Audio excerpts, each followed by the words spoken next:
The champagne felt cold against my lips as I stood at the head of the conference table, watching David Thompson's face drain of all color. The same man who had humiliated me 6 months ago at his family barbecue was now staring at me in complete disbelief. His mouth opened and closed like a fish out of water as I smiled and said the words that would change everything between us forever. "Good morning, David. I'm your new regional director, and we need to discuss your performance review. But let me tell you how a rejected job applicant became the boss of the man who destroyed her confidence on a sunny afternoon in Lake Oswego. Before we jump back in, tell us where you're tuning in from. And if this story touches you, make sure you're subscribed, because tomorrow I've saved something extra special for you." The morning of my interview at Pacific Northwest Marketing Solutions, I stood in front of my bathroom mirror practicing my elevator pitch for the 100th time. My reflection stared back at me with dark circles under brown eyes that betrayed 3 hours of sleep and way too much caffeine. The navy blazer I'd bought specifically for this moment hung perfectly on my small frame, and my black hair was pulled back in what I hoped looked like a professional bun rather than the messy aftermath of a nervous breakdown.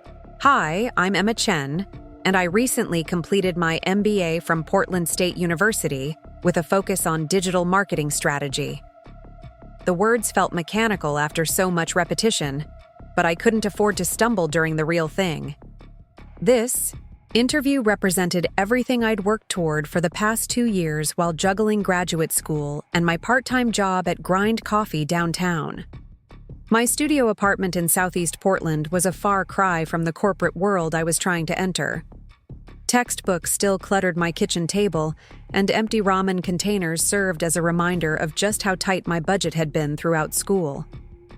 The student loan statements piled on my desk told a story of sacrifice and determination that I hoped would soon pay off with a real salary and actual benefits.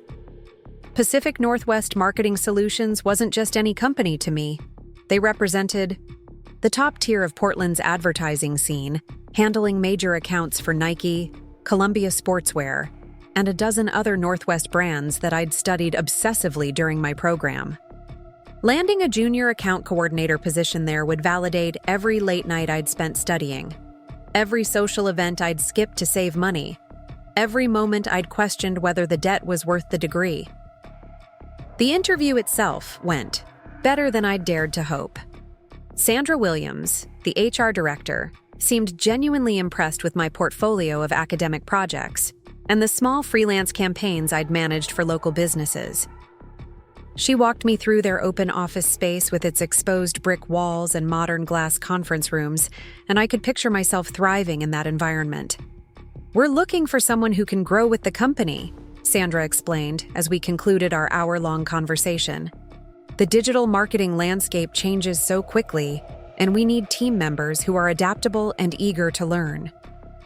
"That describes me perfectly," I replied, meaning every word. "I've built my entire academic focus around staying ahead of industry trends, and I'm excited about the possibility of contributing to campaigns for clients I genuinely admire." Sandra smiled warmly. "I have to be honest, Emma. You're exactly what we're looking for. I still have 2 more candidates to interview this week, but I wanted you to know that you've made a strong impression." Walking out of their Pearl District headquarters, I felt like I was floating on air. The spring sunshine seemed brighter, the food trucks smelled more delicious, and even the crowded MAX train didn't dampen my spirits. For the first time in months, I allowed myself to imagine a future where I wasn't counting every dollar, where I could afford groceries without checking my bank balance first, where my career was finally beginning instead of perpetually on hold. 3 days later, Sandra called with news that made my heart race. "Emma, we'd like to extend an offer for the junior account coordinator position. The salary is $45,000 to start, with full benefits and a review after 6 months." I practically shouted my acceptance before she finished explaining the details. $45,000 felt like a fortune compared to my current situation, and the health insurance alone would be life-changing. We scheduled my start date for the following Monday, giving me just enough time to shop for a professional wardrobe and mentally prepare for this new chapter. That weekend, I decided to celebrate by doing something I rarely allowed myself anymore: going out with friends. My college roommate Jessica had been begging me to join her social circle for months, and finally having good news to share gave me the confidence to say yes to her invitation. "There's this casual barbecue thing happening Sunday," Jessica explained, over the phone. "My boyfriend Mark knows the host through work. It's supposed to be really laid back, just professionals hanging out by the river. You should totally come and network a little." The idea of networking in a relaxed environment appealed to me. Most of my social interactions over the past 2 years had revolved around study groups and part-time work, leaving me feeling rusty when it came to casual professional conversations. A low-pressure barbecue seemed like the perfect opportunity to practice the kind of relationship-building skills that would be crucial in my new position. Sunday afternoon found me standing in Riverfront Park, wearing casual jeans and a light sweater that struck what I hoped was the right balance between approachable and put together. The gathering was larger than I'd expected, with about 30 people scattered across picnic tables and lawn chairs near the Willamette River. The smell of grilling burgers mixed with the sound of laughter and conversation, creating exactly the kind of relaxed atmosphere Jessica had promised. Mark introduced me to various people throughout the afternoon, and I found myself genuinely enjoying the conversations. These were mostly young professionals from different industries around Portland, and many of them had stories similar to mine about navigating the transition from college to career. The sense of shared experience was comforting, and I began to relax in a way I hadn't managed in months. That's when I noticed Jake Thompson. He was standing near the grill, laughing at something someone had said, with sandy brown hair that caught the afternoon sunlight and an easy smile that made him immediately approachable. When our eyes met across the crowd, he gave me a small wave that made my stomach flutter in a way that caught me completely off guard. "Who's that by the grill?" I asked Jessica, trying to sound casual. "Oh, that's Jake Thompson. He works in finance somewhere downtown. Mark went to college with him. Super nice guy and single," she added with a knowing grin. When Jake approached me 20 minutes later with 2 drinks in hand, I was ready with my best confident smile. "I don't think we've been introduced," he said, offering me a beer. "I'm Jake. Emma, thanks for the drink." The conversation flowed effortlessly from there. Jake had a way of asking questions that made me feel interesting rather than interrogated, and his stories about his own career journey were both funny and relatable. He worked as a financial analyst for a consulting firm and had recently moved back to Portland after 2 years in Seattle. "What brings you to Mark's barbecue?" he asked, settling into the lawn chair beside mine. "Celebrating, actually," I replied, unable to keep the excitement from my voice. "I just landed my first real job out of graduate school. Start tomorrow at a marketing firm downtown." "That's amazing. Congratulations." "Which firm?" "Pacific Northwest Marketing Solutions.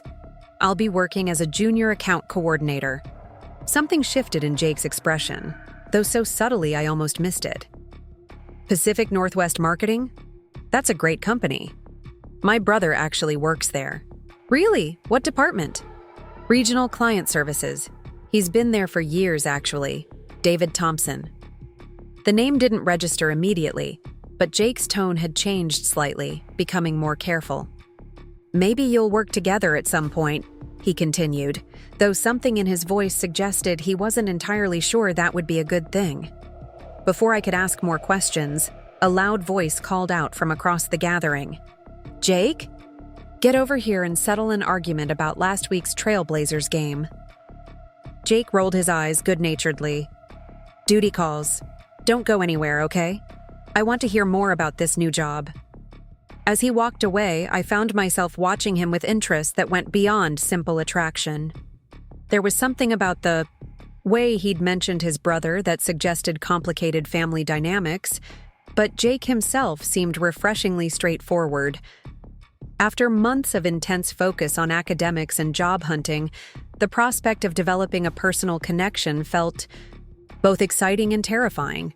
The afternoon continued pleasantly, with Jake returning to our conversation whenever he could escape other social obligations. We discovered shared interests in hiking, food trucks, and obscure Netflix documentaries. He told me about his favorite trails in the Columbia River Gorge, and I found myself genuinely looking forward to exploring them with someone who clearly knew the area well. As the sun began to set over the river, casting golden light across the gathering, I felt more hopeful about my future than I had in years. Tomorrow would bring my first day at a company I'd dreamed of joining, and today had brought an unexpected connection with someone who seemed genuinely interested in getting to know me better. I should probably head home soon, I told Jake as the crowd began to thin. Early morning tomorrow. Of course, the big first day. He smiled and pulled out his phone. Could I get your number? I'd love to take you out to celebrate properly once you've settled into the new job. I gave him my contact information without hesitation, feeling a warmth that had nothing to do with the beer I'd been nursing all afternoon. I'd really like that. As Jessica and I walked back to her car, she couldn't stop grinning. You two looked pretty cozy. Jake seems really into you. He's sweet, I admitted, though that felt like an understatement.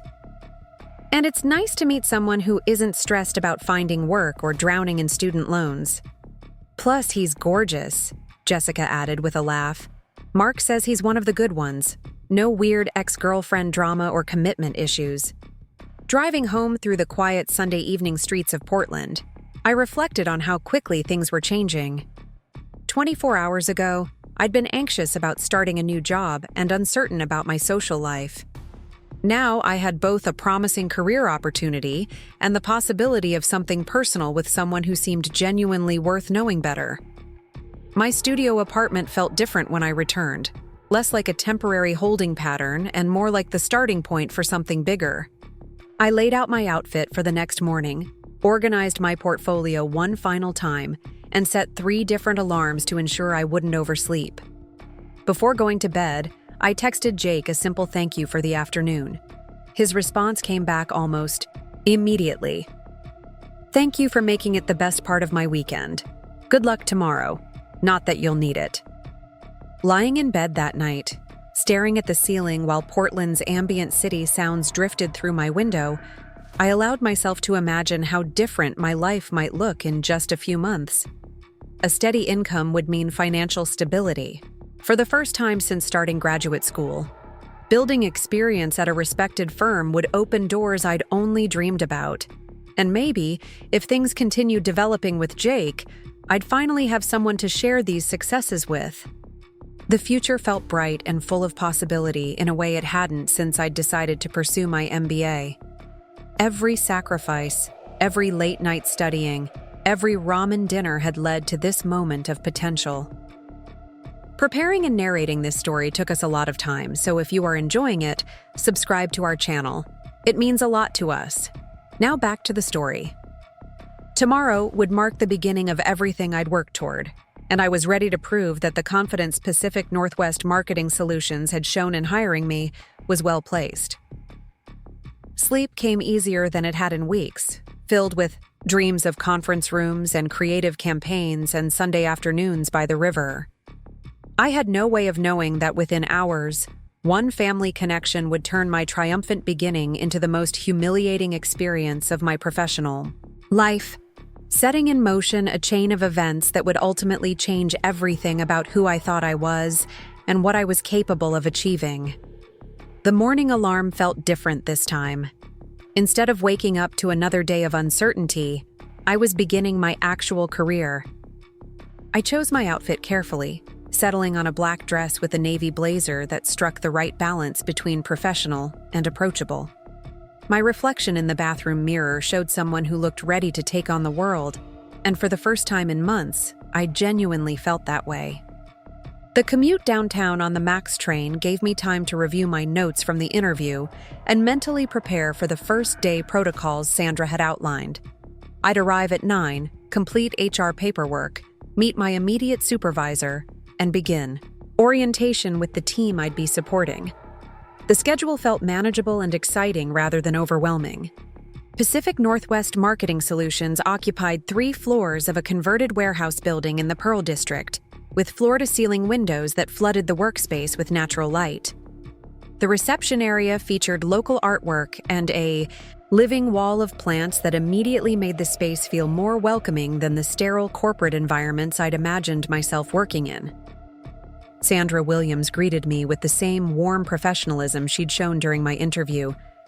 "Emma, welcome to your first day. How are you feeling?" "Excited and maybe slightly nervous," I admitted honestly. "That's the perfect combination," she replied with a laugh. "Let's get you settled in." The next few hours passed in a blur of paperwork, system passwords, and introductions to colleagues whose names I tried desperately to remember. My desk was in an open area with 3 other junior account coordinators, all of whom seemed genuinely friendly and eager to help me get oriented. The key to surviving here is figuring out which senior managers actually care about mentoring. "Junior staff," explained Carmen, who'd been with the company for 8 months. "Some of them are amazing to work with, and others—" She trailed off diplomatically. "Others?"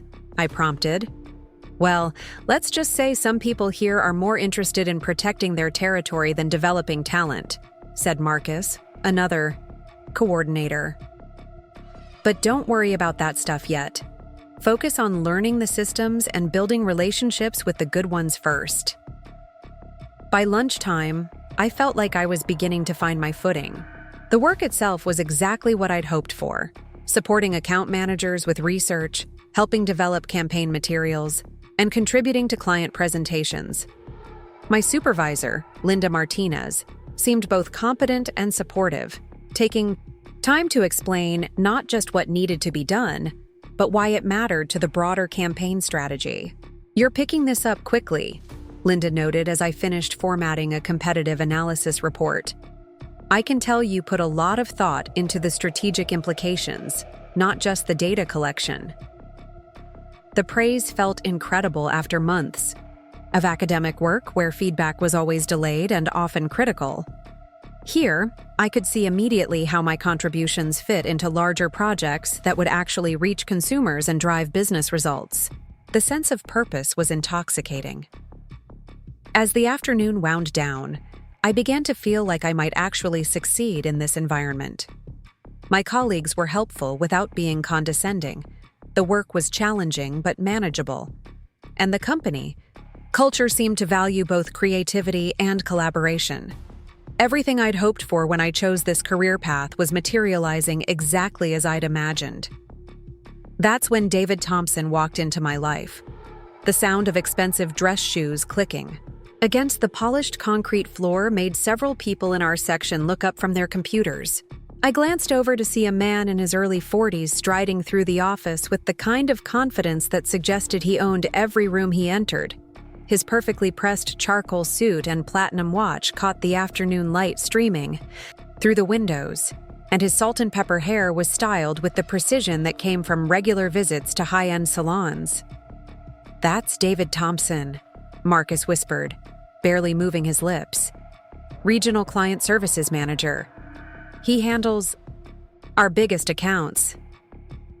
I studied the man with newfound interest, remembering Jake's mention of his brother who worked here.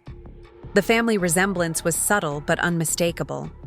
The same jawline, similar height, though David carried himself with an authority that Jake's easygoing nature had never suggested. Where Jake had seemed approachable and warm, David radiated the kind of corporate power that made junior employees straighten their postures instinctively. "Is he always so—" I searched for the right word. "Intimidating?" Carmen supplied quietly. "Pretty much. He's brilliant at what he does, brings in millions in revenue, but he's not exactly known for his mentoring skills." David disappeared into one of the glass conference rooms, and the ambient tension in our area seemed to decrease noticeably. I made a mental note to avoid crossing paths with him until I'd been there long enough to prove my competence. First, Impressions mattered in corporate environments, and something about David Thompson suggested he didn't give second chances to people who disappointed him. The rest of my first week passed without incident. I threw myself into learning everything I could about our current campaigns, studying past presentations late into the evening, and volunteering for additional research projects that would demonstrate my commitment. Linda seemed pleased with my progress, and my fellow coordinators had begun including me in their lunch conversations and after-work coffee runs. Jake texted me Thursday evening while I was reviewing campaign analytics at my kitchen table. "How's the new job treating you?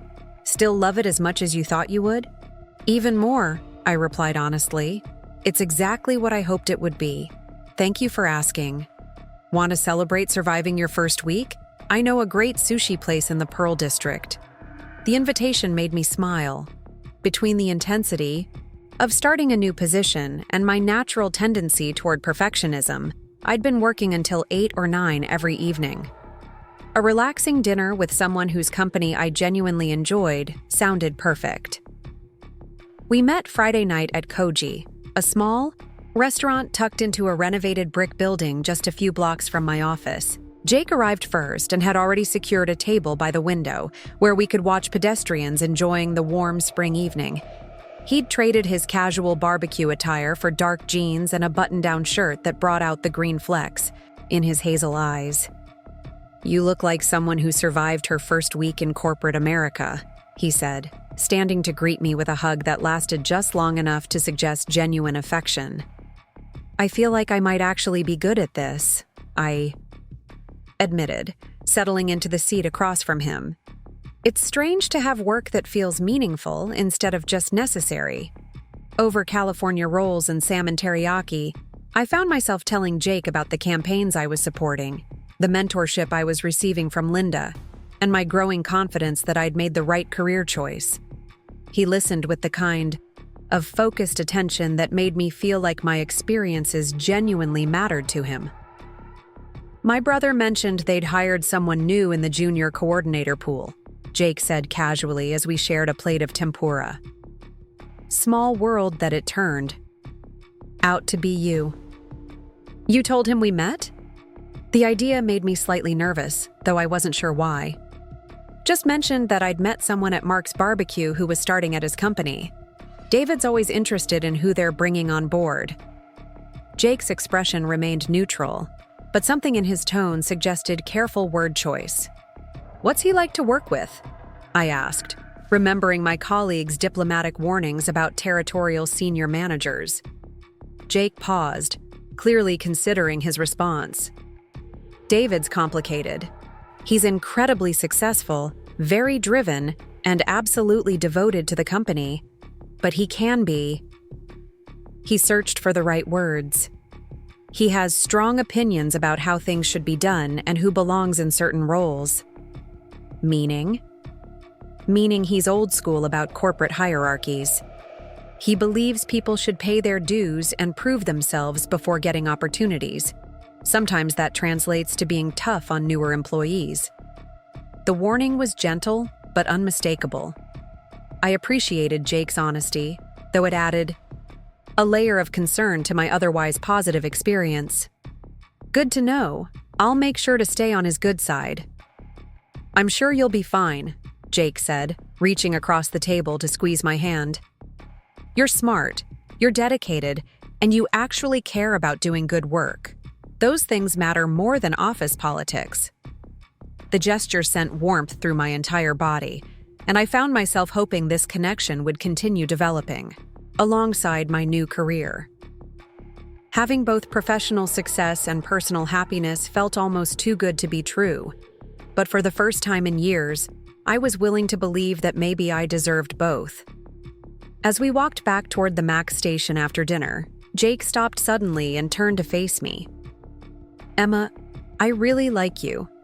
I know we've only known each other a week, but I'd like to see where this goes if you're interested."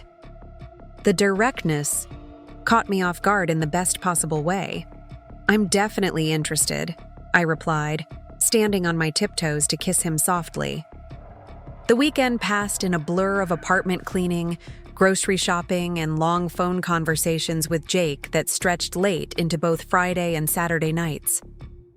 We discovered more shared interests and compatible life philosophies, and I began to imagine introducing him to my friends and family. The possibility of building something real with someone felt both exciting and slightly terrifying after months of focusing exclusively on academic and professional goals. Sunday arrived with an invitation I hadn't expected. "David's hosting a family barbecue this weekend," Jake mentioned during our Saturday night call. "He does it every few months, usually when the weather gets nice. Family, close friends, some colleagues. He asked me to invite you." The suggestion surprised me. "He wants to meet me?" "I think he's curious about the person I've been talking about all week," Jake replied with a laugh. "Plus, it might be good for you professionally. David's barbecues are pretty casual, but they're also networking opportunities. Some of his colleagues will be there, including people from your department." The professional angle was appealing. Building relationships with senior staff outside the office environment could definitely benefit my career, especially if David Thompson was as influential as everyone suggested, and the prospect of meeting Jake's family felt like a natural next step in our developing relationship. "What should I expect?" I asked, already mentally reviewing my weekend wardrobe for appropriate barbecue attire. "Pretty laid back. David goes all out with the food and drinks. There's usually volleyball, people hanging out by the pool, good music. It's his way of showing appreciation for people he values." "And he values you enough to include me?" "Well, I'm his little brother," Jake said with obvious affection. "Despite our different approaches to life, we're close. He's protective of me, but he's also interested in meeting people who are important to me." The characterization painted David in a more positive light than my office observations had suggested. Maybe the intimidating corporate persona was just his professional face, and he was more relaxed and approachable in personal settings. The possibility of seeing a different side of him was intriguing. Sunday morning found me standing in front of my closet, debating between sundresses that might be too casual and slacks that might be too formal for a backyard gathering.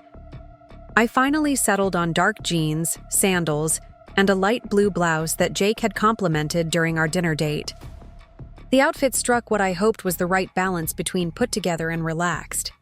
Jake picked me up at noon in his silver Subaru, looking comfortable in khaki shorts and a polo shirt that made him appear younger and more carefree than his usual professional attire suggested. The drive to Lake Oswego took us through some of Portland's most affluent neighborhoods, where sprawling houses sat on manicured lots that probably cost more than I'd earn in several years. "David's done well for himself," I observed as we turned into a driveway that curved through professionally landscaped gardens toward a house that could have been featured in architectural magazines. "He's worked hard for it," Jake replied, though something in his tone suggested complexity beneath the simple statement. "The company's been good to him, and he's been good to them." David and Carol Thompson's home was everything I'd expected from a successful corporate executive. The interior featured soaring ceilings, expensive artwork, and furniture that looked like it had been selected by professional designers. French doors opened onto a backyard that was equally impressive, with a pool, outdoor kitchen, and entertainment area that could easily accommodate 50 people. The gathering was already in full swing when we arrived, with clusters of guests scattered across the expansive outdoor space. I recognized several faces from my office, including Linda Martinez, and two of the senior account managers I'd met during my orientation week. The atmosphere was definitely more relaxed than I'd expected, with music playing softly in the background and people laughing around the pool. "Jake!" A woman in her late 30s approached us with a warm smile and perfect blonde highlights. "I'm so glad you could make it." "Carol, this is Emma Chen." Emma, my sister-in-law Carol. Carol's greeting was genuinely friendly, and she immediately began introducing me to other guests with the practiced ease of someone who'd hosted many similar events. Within 20 minutes, I'd met 3 other employees from my company, 2 of their spouses, and several of David and Carol's neighbors who worked in various professional fields around Portland. The conversation flowed easily, and I found myself relaxing in a way I hadn't expected. Several people asked about my background and seemed genuinely interested in my transition from graduate school to corporate marketing. The questions felt like natural curiosity rather than professional evaluation, and I began to understand why Jake had thought this would be good for my career development. "So, you're the new coordinator everyone's been talking about," said Rebecca Martinez, one of the senior account managers. "Linda's mentioned how quickly you're picking things up." "I'm trying to learn as much as possible," I replied. "Everyone's been incredibly welcoming." "That's great to hear. It can be intimidating to start at a company like ours, but the people who succeed are usually the ones who ask questions and volunteer for challenging projects." The validation from someone senior to my position felt incredible. I'd been so focused on proving myself internally that I hadn't realized my efforts were being noticed by people beyond my immediate supervisor. The realization gave me confidence that my career strategy was working. Jake stayed close during the first hour, making sure I felt included in conversations and comfortable with the mix of personal and professional dynamics. His presence was reassuring without being possessive, and I appreciated how naturally he balanced introducing me as someone he was dating with ensuring I could build my own connections. "I should find David and properly introduce you," Jake said as we finished talking with Rebecca. "He's probably manning the grill, as usual." We walked toward the outdoor kitchen, where I could see a tall figure focused intently on what appeared to be an elaborate spread of meats and vegetables. David Thompson looked different in casual clothing, more approachable than the intimidating corporate executive I'd observed from across the office. His khaki shorts and navy polo shirt could have belonged to any suburban dad, and he was laughing at something one of his guests had said. "David?" Jake called out as we approached. "I'd like you to meet Emma." David turned from the grill with a smile that seemed genuinely welcoming. Up close, the family resemblance was more pronounced than I'd noticed in the office, though David's features were sharper and his presence more commanding even in this relaxed setting. "Emma, Jake's told me so much about you." His handshake was firm without being aggressive, and his eye contact was direct in a way that suggested genuine interest. "I understand you just joined our team at Pacific Northwest Marketing." "Yes. I started last Monday. It's been an amazing week." "Linda Martinez speaks very highly of your work already." "That's impressive for someone so new." The compliment surprised me. I hadn't realized that senior managers were discussing my performance, but David's tone suggested positive rather than critical attention. "I'm trying to contribute as much as possible while I'm learning the ropes." That's exactly the right attitude. Too many new hires think they should be given easy assignments until they've been around for months. The people who succeed here are the ones who dive into challenging work from day one. Our conversation was interrupted by the arrival of several other guests who wanted David's attention, but he promised to continue our discussion later. As Jake and I walked away, I felt cautiously optimistic about my standing with someone who clearly had significant influence over my career trajectory. "That went well," Jake observed. "David liked you. I can tell." "How can you tell?" "He actually engaged with what you were saying instead of just making polite conversation. When David's not interested in someone, he's courteous but distant. With you, he seemed genuinely curious." The afternoon continued pleasantly as I moved between different groups of guests, building on the connections I'd started earlier and learning more about the social dynamics within my new company. Several colleagues shared stories about their own early experiences at Pacific Northwest Marketing, and their advice felt valuable in a way that formal orientation sessions couldn't replicate. I was beginning to feel like I truly belonged in this environment when everything changed. The shift started during a lull in conversation around 4 o'clock. Most guests were either lounging by the pool or gathered around the outdoor dining area where David had arranged an impressive spread of grilled food. I was standing with Jake near the volleyball net, watching a casual game between several younger employees, when I heard my name mentioned from the direction of the main seating area. "So, Emma Chen is the new coordinator Linda's been raving about," said a voice I didn't immediately recognize. The tone wasn't hostile, but it carried the kind of casual curiosity that suggested workplace gossip. "She seems nice enough," replied another voice. "Recent graduate, right? MBA from Portland State? David, what do you think of the new hire?" The question came from someone closer to where Jake and I were standing, and the casual nature of it suggested this was normal conversation for these gatherings. I glanced toward the seating area where David was holding court with several guests, including people I recognized from my office and others who were probably clients or industry contacts. The setting looked informal enough, but something about the way the conversation had shifted made me pay closer attention. "Emma? She's eager, I'll give her that," David replied, his voice carrying easily across the space.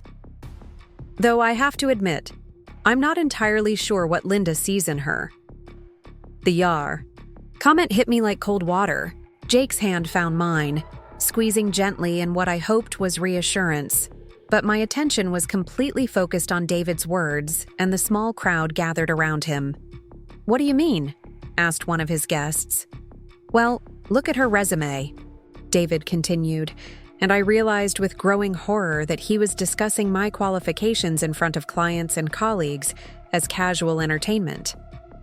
Portland State MBA, no real industry experience, worked part-time at a coffee shop through graduate school. Not exactly the pedigree we usually look for. Someone laughed, and the sound made my stomach clench. "Come on, David. Everyone has to start somewhere." "True, but there's starting somewhere and there's charity hiring," David replied, his tone taking on the kind of authority that suggested he expected agreement. "Linda's got a soft spot for hard luck cases, students with loans, people who really need the opportunity. Sometimes compassion overrides business judgment." The words stung worse than I'd expected. Everything positive I'd felt about my first week, every confidence I'd built about my capabilities suddenly felt fragile and uncertain. Was David right? Had I been hired as a diversity initiative or charitable gesture, rather than because of my qualifications? Jake's grip on my hand tightened, and when I looked at him, his expression showed embarrassment and growing anger.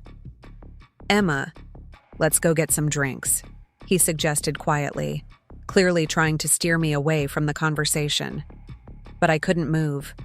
I needed to hear how this discussion ended, needed to understand exactly how the man who could influence my career trajectory really viewed my place in his company. "I mean, what real value can she add?" David continued, warming to his theme in a way that suggested he enjoyed having an audience for his opinions. "She's probably never managed a budget larger than her grocery money, never dealt with client expectations, never handled a crisis, never had to make decisions that affect real revenue." "Maybe she'll surprise you," suggested Carol, and I felt a brief flash of gratitude for the diplomatic intervention. "Maybe," David conceded, though his tone suggested he considered that unlikely. "But I've seen this pattern before. Linda gets excited about someone's potential, gives them opportunities they're not ready for, and 6 months later we're dealing with disappointed clients and damaged relationships." "What would you have done differently in the hiring process?" asked someone I couldn't identify. "Honestly, I would have waited for someone with actual experience. Someone who's proven they can handle responsibility in a corporate environment. We're not a training ground for new graduates who need their hands held through every project." The criticism was devastating, not because it was cruel, but because it was delivered with such casual authority. David wasn't angry or emotional. He was simply sharing what he considered an obvious professional assessment. The dismissive tone somehow made it worse than if he'd been shouting. "You're being pretty harsh," said Rebecca Martinez, and I silently blessed her for speaking up. "Emma's been impressive in her first week. She asks good questions, produces quality work, and she's clearly intelligent." Of course she's intelligent, David replied dismissively. I never said she wasn't smart, but intelligence isn't the same as competence, and competence isn't the same as experience. We're competing with agencies that have teams full of people who've been doing this work for years. Putting someone with her background on client projects is like bringing a college athlete to a professional game. The comparison made several people around him chuckle, and the sound felt like a physical blow. I was standing 30 feet away from a group of my colleagues and potential clients, listening to my supervisor's supervisor explain why I didn't belong in the job I'd worked years to earn. She'll learn, Jake said quietly, speaking for the first time since the conversation had started. I looked at him sharply, surprised that he'd chosen this moment to defend me. His voice had carried enough for the group around David to hear, and suddenly I realized that everyone now knew not just that I was listening, but that I was dating David's brother. Jake's right, of course, David said, and his tone shifted in a way that suggested family loyalty overriding professional judgment. I'm sure Emma will learn eventually, though I have to question the wisdom of Linda throwing her into complex client work when she's barely figured out our systems. What kind of client work? Asked one of the guests. She's been assigned to support the Morrison healthcare campaign, a $1 million account with extremely demanding stakeholders. Not exactly the kind of project you give to someone who was making lattes 6 months ago. The Morrison healthcare campaign was indeed challenging, but Linda had given it to me specifically because my research skills and attention to detail made me well-suited for the complex compliance requirements in healthcare marketing. The fact that David characterized it as inappropriate for my skill level felt like a fundamental misunderstanding of my capabilities. But worse than his professional assessment was the growing realization that this conversation was happening in front of people who would remember it. Client contacts who would now question my competence before they'd ever worked with me. Colleagues who would wonder if I'd been hired as a favor rather than for my qualifications. The damage to my reputation felt irreversible. I think you're selling her short, Rebecca said firmly. The work she's produced so far has been excellent. Rebecca, you're too kind, David replied with the sort of condescending tone that suggested he considered her judgment questionable. But kindness doesn't win clients or generate revenue. At some point, we have to prioritize business results over good intentions. The conversation finally began to shift toward other topics, but the damage was done. I stood frozen beside Jake, my face burning with humiliation and my confidence shattered. Everything positive I'd felt about my first week had been recontextualized as charity rather than merit, and I had no idea how to recover from such public dismissal. Emma, Jake said softly, we should leave. But leaving felt like admitting defeat, and staying felt impossible. I was trapped in a situation where every choice seemed wrong, surrounded by people who now had reason to doubt my professional capabilities before I'd had a chance to prove them. The silence in Jake's car during the drive back to my apartment was suffocating. Neither of us had spoken since we'd made our excuses to Carol and slipped away from the barbecue, but the tension between us felt like a physical presence. I stared out the passenger window at the passing neighborhoods, watching Portland's Sunday afternoon normalcy blur past, while my mind replayed every devastating word of David's assessment. Emma, I'm so sorry, Jake finally said as we stopped. At a red light. I had no idea he would do something like that. Did you know he felt that way about my hiring? I asked, surprised by how steady my voice sounded when everything inside me felt shattered. Jake hesitated, and that pause told me everything I needed to know. He mentioned some concerns about the department's hiring practices, but I never imagined he'd discuss specific employees so publicly. Concerns about hiring practices, or concerns about me specifically? I don't think it was personal, Jake said carefully. David has strong opinions about corporate efficiency and he thinks I'm a charity case who doesn't belong. There. The words came out more bitter than I'd intended, but I was past caring about diplomatic phrasing. That's not what he said. That's exactly what he said. I turned to face Jake directly. He called my hiring charity and compared putting me on client work to bringing a college athlete to a professional game, in front of our colleagues and clients. Jake's knuckles were white against the steering wheel, and I could see the conflict playing out across his features. He was wrong to discuss it publicly. That was completely inappropriate. But you think he might be right about my qualifications? I didn't say that. You didn't deny it either. We drove the rest of the way to my apartment complex in silence.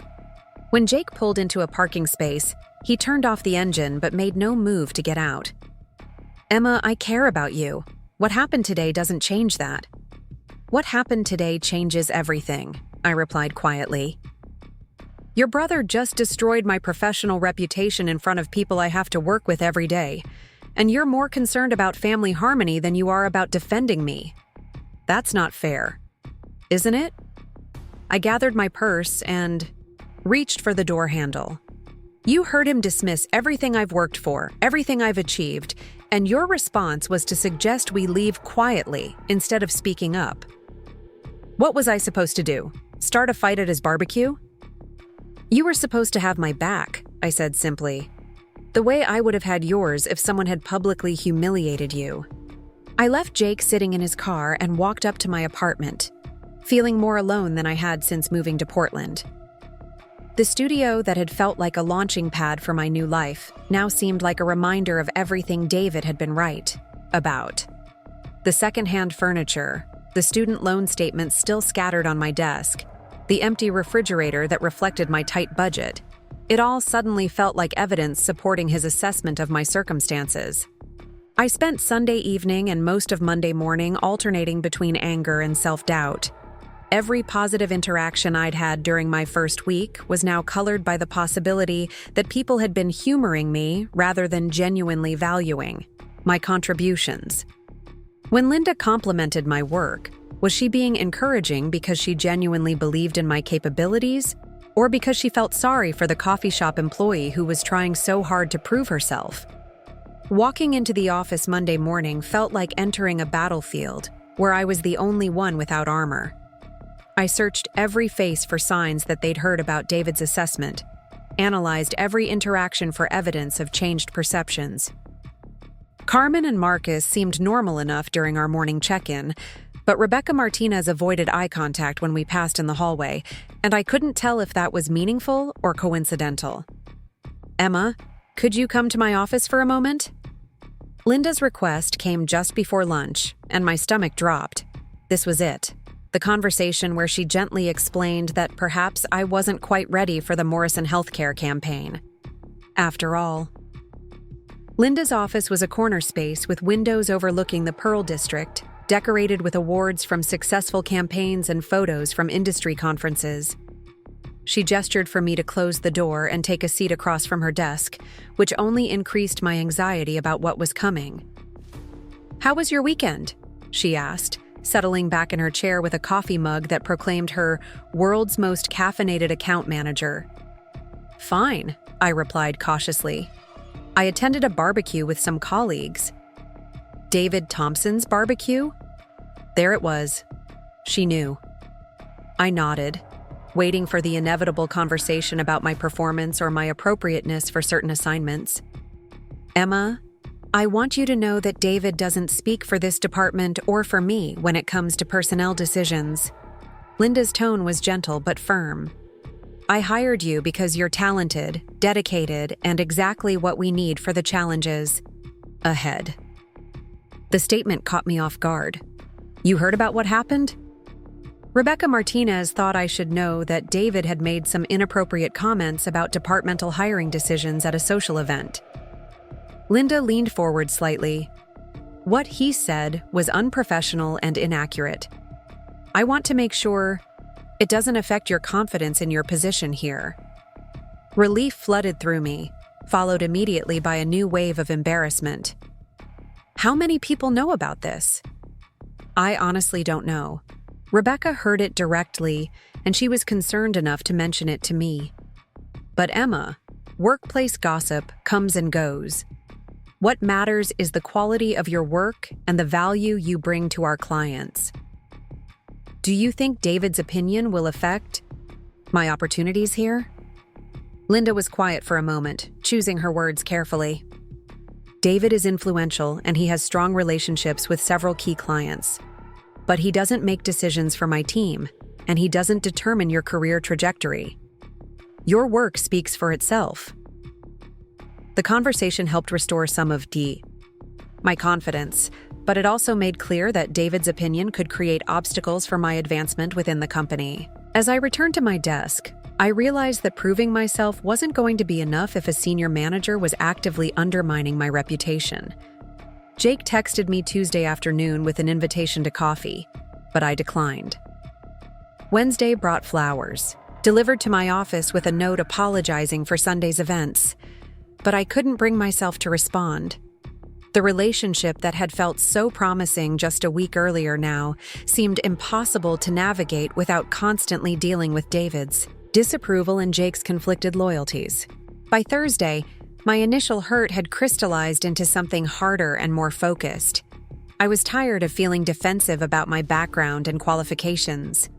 I was tired of wondering whether people respected my work or pitied my circumstances. Most of all, I was tired of allowing David Thompson's arrogance to define my experience at a company where I'd earned my position through merit. The turning point came during my lunch break on Friday.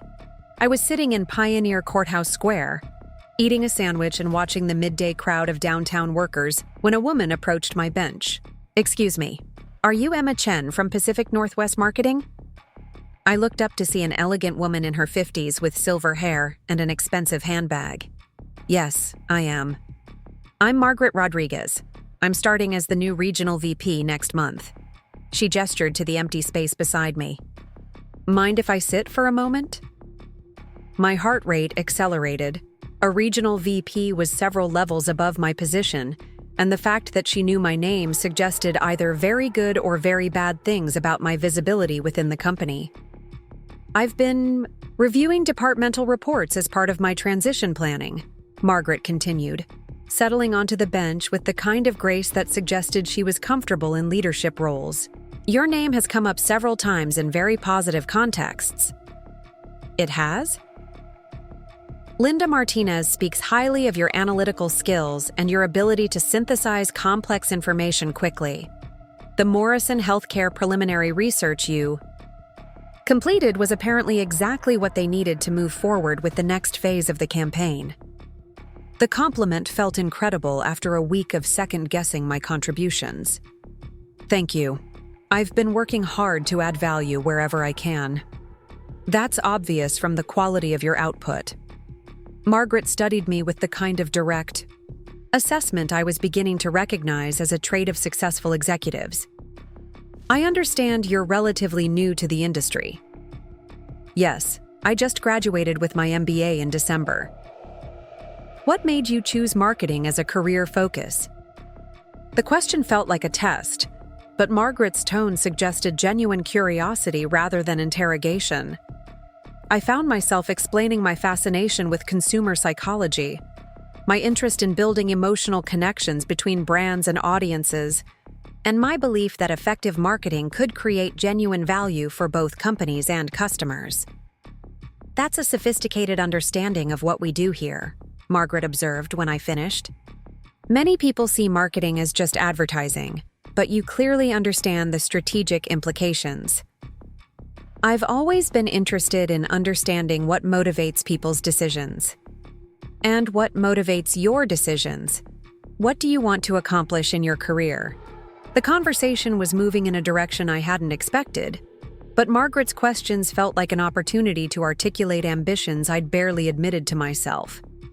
"I want to lead campaigns that matter, work with clients who are creating products or services that improve people's lives. Eventually, I'd like to have enough experience and credibility to shape strategy rather than just executing other people's ideas." Those are good goals. Realistic, but ambitious. Margaret checked her watch and gathered her purse. Emma, I hope you'll consider applying for some of the opportunities that will be opening up once I officially start. I'm planning to restructure several teams, and I'll need people who understand both the analytical and creative sides of what we do. She handed me a business card with her contact information. Feel free to reach out if you'd like to discuss your career development at some point. As Margaret walked away, I stared at her card in amazement.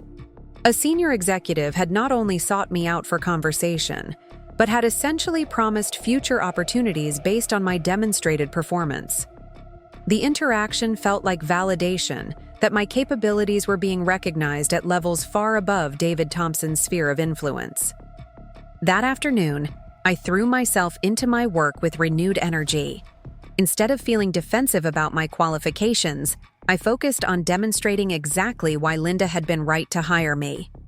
I volunteered for additional research projects, stayed late to perfect presentations, and began building relationships with colleagues across different departments. Jake called me Friday evening as I was leaving the office. Emma, please talk to me. I know I handled things badly on Sunday, but I don't want to lose what we were building together. His voice carried genuine distress, and part of me softened at the sound. I'd missed our conversations during the week, missed the easy connection we'd discovered so quickly. Jake, I need you to understand something, I said, stepping outside the building into the early evening air. What happened wasn't just about your brother being rude. It was about you choosing to protect his feelings instead of defending my dignity. You're right, I should have said something. It's bigger than that. David doesn't respect me, and he's never going to respect me as long as he thinks of me as his little brother's girlfriend who needs special consideration. I can't build a career while constantly worrying about family dynamics. So, what are you saying? I leaned against the building's brick exterior, watching commuters hurry toward MAX stations and parking garages. I'm saying that if we're going to have any chance together, you need to decide whether you're going to support me or protect David from the consequences of his behavior. That's not a fair choice. It's the choice that exists. Your brother publicly humiliated me, and instead of addressing it with him, you're asking me to pretend it didn't happen for the sake of family harmony. Jake was quiet for a long moment. What if I talked to him? Explained that what he said was inappropriate and hurtful? What if you did more than that? The idea was forming even as I spoke. What if you helped me prove that he was wrong about my capabilities? What do you mean?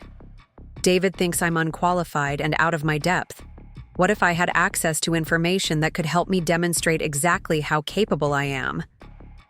Emma, I can't give you confidential information about company operations. I'm not asking for confidential information.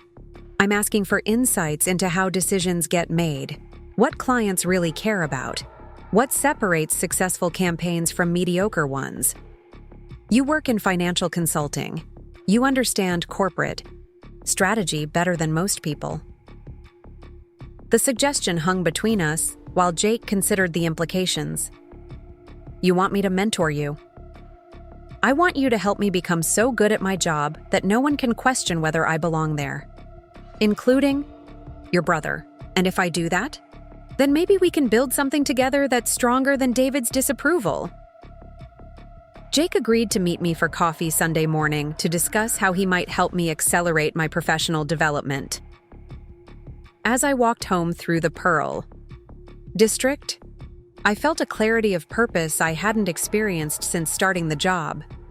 David Thompson had underestimated me based on assumptions about my background and capabilities. I was going to prove him wrong so thoroughly that he'd have no choice but to acknowledge my competence.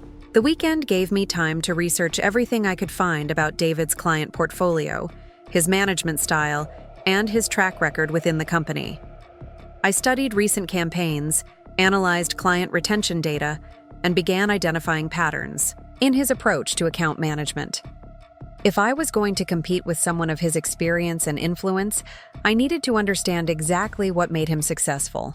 Sunday's coffee meeting with Jake took place at a small cafe in the Alberta Arts District, far enough from downtown to ensure we wouldn't encounter colleagues.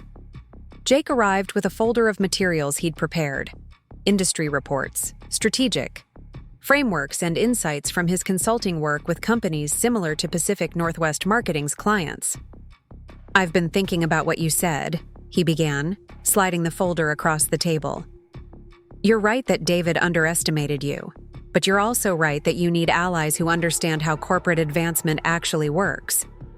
And you're willing to be that ally? I'm willing to help you succeed on your own merits. What David did was wrong, but the best response is proving him wrong through your performance." Over the next 2 hours, Jake walked me through the kind of strategic thinking that senior executives valued, helped me understand the financial metrics that drove client decisions, and shared insights about industry trends that weren't widely discussed in entry-level positions. The information was exactly what I needed to elevate my contributions beyond the basic research and support work typical for my role. "The key is understanding that clients don't just want creative campaigns," Jake explained. "They want partners who understand their business challenges and can demonstrate measurable impact on their objectives. So instead of just executing assignments, I should be thinking about how each project contributes to broader client goals." Exactly. And when you present your work, frame it in terms of business outcomes rather than just deliverables. The conversation gave me a roadmap for transforming my approach to every project. Instead of simply completing tasks efficiently, I would focus on adding strategic value that demonstrated my understanding of complex business dynamics.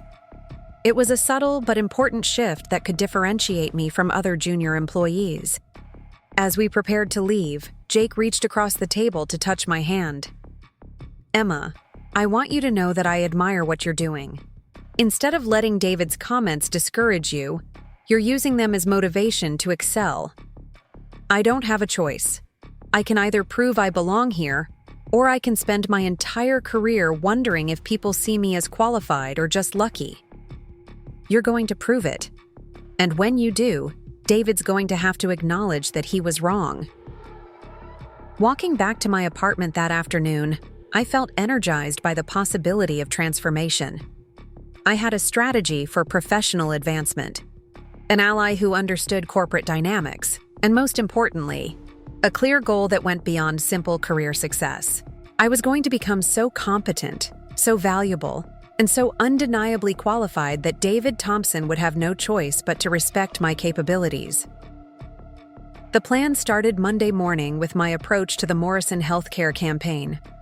Instead of just completing the research Linda had assigned, I expanded my analysis to include competitive intelligence about Morrison's market position and strategic recommendations for differentiating their campaign from industry standards. The additional work required staying late several evenings, but the result was a presentation that demonstrated strategic thinking rather than just diligent execution. "Emma, this is exceptional work," Linda said after reviewing my expanded analysis. "You've anticipated questions the client will ask and provided frameworks for addressing their concerns proactively. I wanted to make sure we were prepared for any direction the conversation might take.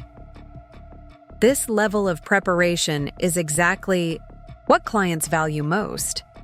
Would you be interested in presenting your findings directly to Morrison's team next week?"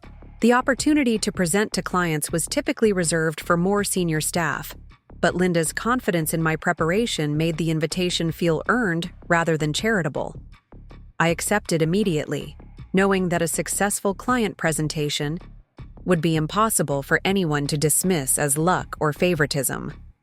Tuesday brought an unexpected encounter that would prove more significant than I realized at the time. I was leaving the building around 7:30, later than usual due to my expanded project work, when I noticed Margaret Rodriguez walking toward the entrance. "Emma, working late again?" "Just finishing up some client preparation.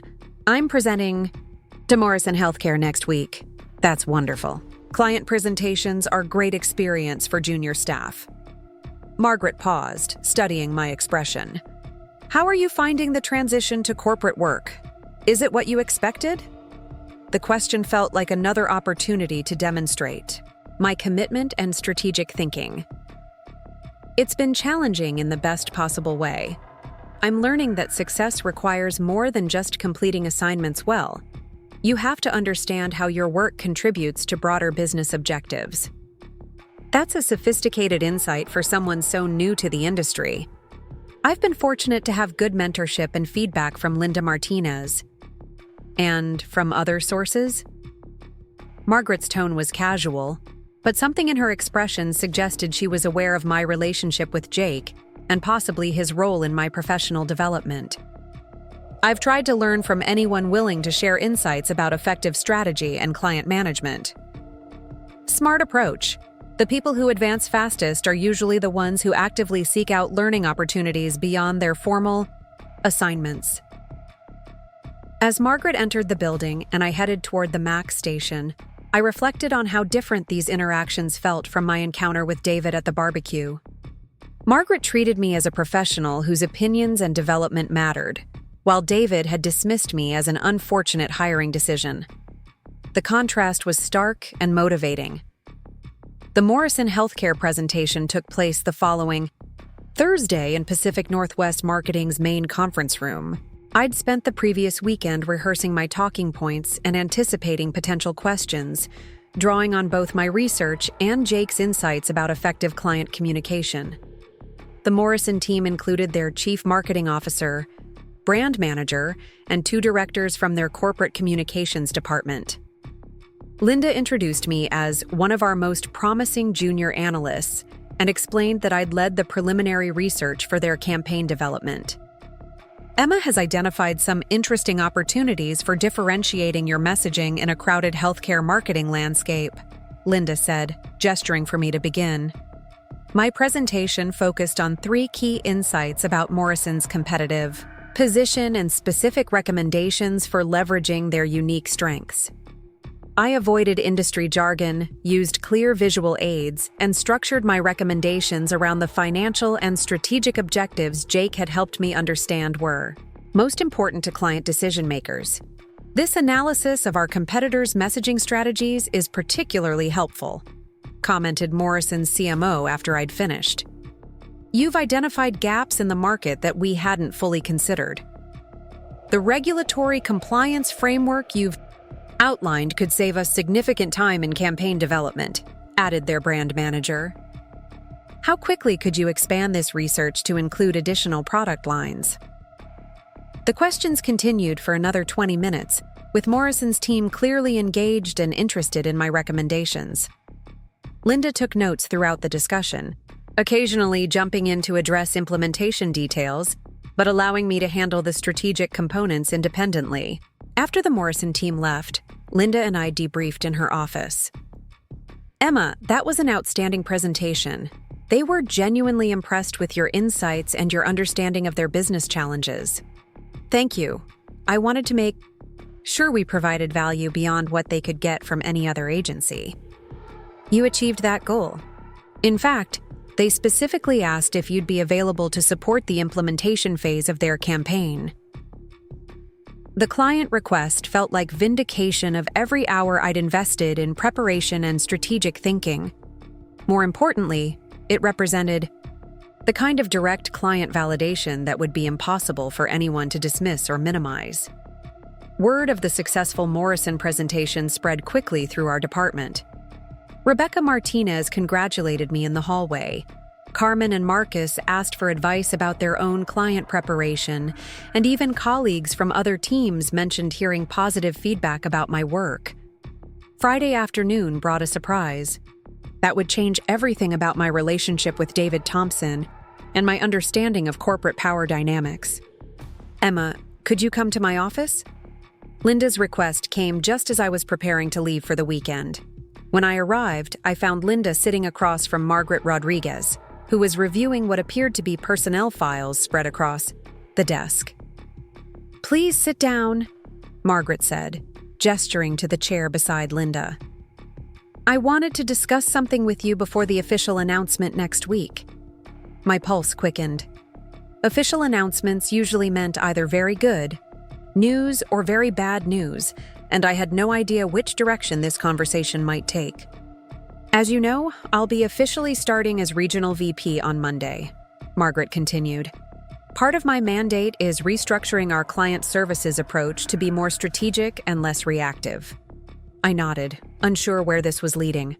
Linda has recommended you for a position on a new cross-functional team I'm creating.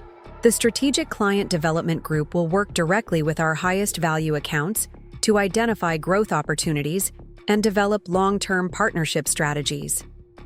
The opportunity sounded incredible, but I was confused about why someone at my level would be considered for such a role. I'm honored by the recommendation, but wouldn't that position typically go to someone with more experience? Typically, yes, Margaret replied. But Linda has convinced me that you're analytical. Skills and strategic thinking are exactly what we need for this initiative. Your work on the Morrison account demonstrates the kind of insight-driven approach we want to bring to all our major clients. There is one complication, Linda added carefully. The Strategic Client Development Group will have oversight responsibilities for some existing account relationships, including several currently managed by David Thompson's team. The implication hit me immediately. Accepting this position would put me in a supervisory role relative to David's account management activities. The man who had publicly questioned my qualifications would now have to report on his client strategies to someone he'd dismissed as unqualified for basic coordinator work. I understand this creates a delicate situation, Margaret said, watching my expression carefully. David is a valuable employee with strong client relationships, but he'll need to adapt to a more collaborative and strategic approach to account management. What exactly would my responsibilities include? You'd work directly with major clients to identify opportunities for expanding our services, analyze account performance metrics, and provide strategic recommendations for strengthening client partnerships. When account managers like David propose campaign strategies, your team would evaluate them for alignment with broader client objectives. The position was everything I could have hoped for in terms of career advancement, but the dynamics with David would be impossible to ignore. He would hate reporting to me, would probably challenge my authority at every opportunity, and would definitely see my promotion as confirmation that corporate politics mattered more than experience. Emma, Margaret said, leaning forward slightly, I want you to understand that this opportunity is based entirely on your demonstrated capabilities. Linda recommended you because your work adds strategic value, not because of any other considerations. The statement felt like acknowledgement that she was aware of the social complexities surrounding my relationship with Jake and the barbecue incident. She was making clear that my promotion would be merit-based, regardless of what David might assume about favoritism or politics. When would this position start? Monday. I know it's short notice, but we want to announce the Strategic Client Development Team as part of the broader restructuring communication. I looked between Linda and Margaret, both of whom were watching my response carefully. The opportunity was incredible, but accepting it meant directly confronting David's assumptions about my capabilities and my place within the company hierarchy. I'd be honored to accept the position, I said finally. Margaret smiled. Excellent. Linda will brief you on the transition details, and I'll see you Monday morning for the official announcement. As Margaret gathered her files and left Linda's office, I sat in stunned silence. 3 weeks ago, I'd been a new hire trying to prove I belonged in corporate marketing. Now I was being promoted to a strategic role that would put me in direct authority over the man who'd publicly questioned my qualifications. Emma, Linda said quietly, I want you to know that Margaret specifically asked about your work after hearing about the Morrison presentation. This promotion isn't about what happened at David's barbecue. It's about your demonstrated ability to add strategic value to client relationships. But David's going to think it's connected to my relationship with Jake. David's assumptions are his problem to manage, not yours. Your job is to excel in this new role and prove that Margaret made the right decision. Walking home that evening, I felt a mixture of excitement and apprehension. that made it difficult to focus on anything else. The promotion validated everything. I'd hoped about my potential for success in corporate marketing, but it also guaranteed a confrontation with David that could become very ugly very quickly. I called Jake from my apartment to share the news. "Emma, that's incredible. A promotion after 3 weeks, that's almost unheard of." "It's going to create problems with David." "Why? It's a great opportunity and you've earned it." "Because I'll have supervisory authority over some of his accounts. The coffee shop employee he dismissed as unqualified will now be evaluating his client strategies and making recommendations about his performance." Jake was quiet for a moment, processing the implications. "He's going to hate this." "I know. And he's going to assume it's because of politics or favoritism rather than my actual qualifications." "Then you'll have to prove him wrong through your performance, just like you've been doing." "Jake, this is different. This isn't about proving I can do good work. This is about demonstrating that I'm qualified to supervise someone with 15 years of experience who thinks I don't belong in corporate marketing at all. You are qualified. Margaret Rodriguez wouldn't have promoted you if she didn't believe you could handle the responsibility." As we talked through the challenges and opportunities ahead, I realized that accepting this promotion meant more than just career advancement. It meant committing to a direct confrontation with David's assumptions about my capabilities and my place within the company hierarchy. There would be no avoiding conflict, no maintaining a diplomatic distance, no pretending that his BBQ comments hadn't fundamentally altered our professional relationship. Monday morning would mark the beginning of a new phase in my career, but it would also mark the beginning of a power dynamic that David Thompson was going to hate. The man who had publicly dismissed me as a charity hire would now have to treat me as his supervisor, and I was going to make sure he understood exactly how wrong he'd been about my qualifications. Monday morning arrived with the kind of crisp October air that made Portland feel like the perfect city for new beginnings. I stood in front of my bathroom mirror, adjusting the navy suit I'd bought specifically for this day, and tried to calm the nervous energy that had kept me awake most of the night. Today, I would officially become the Strategic Client Development Manager, and David Thompson would discover that the woman he'd dismissed as unqualified was now in a position to evaluate his work performance. The company-wide email announcing the restructuring had gone out at 8 a.m. sharp, just as I was boarding the MAX train downtown. My phone buzzed with congratulatory messages from colleagues, including several people I'd barely spoken to who were suddenly interested in building relationships with someone who'd been promoted after less than a month on the job. Carmen and Marcus were waiting at my desk when I arrived, both grinning with excitement that felt genuinely supportive rather than politically motivated. "Emma, this is incredible," Carmen said, pulling me into a hug. "From coordinator to strategic manager in 3 weeks. You're basically a legend now." "The email said you'll be working directly with Margaret Rodriguez," Marcus added, clearly impressed. "That's like skipping 5 levels of corporate hierarchy." Their enthusiasm was infectious, but I couldn't shake my awareness that somewhere in the building, David Thompson was reading the same announcement and probably planning his response to this unexpected development. The morning felt charged with potential for both triumph and disaster. At 9:30, Margaret Rodriguez's assistant called to request my presence in the executive conference room for a strategic planning meeting. Walking toward the elevators, I passed David's office and caught a glimpse of him on the phone, his expression dark and his gestures sharp with obvious frustration. He didn't notice me, but I could see the tension in his posture that suggested the morning's announcements had not been well received. The executive conference room occupied the entire southwest corner of our floor, with panoramic windows overlooking the Willamette River and Mount Hood in the distance. Margaret sat at the head of a polished maple table, surrounded by department heads and senior managers who represented the company's leadership team. I recognized most faces from office interactions, but sitting among them as a peer rather than a junior employee felt surreal.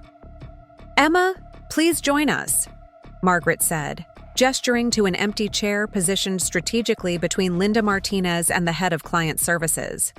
I was just explaining the strategic client development initiative to the team.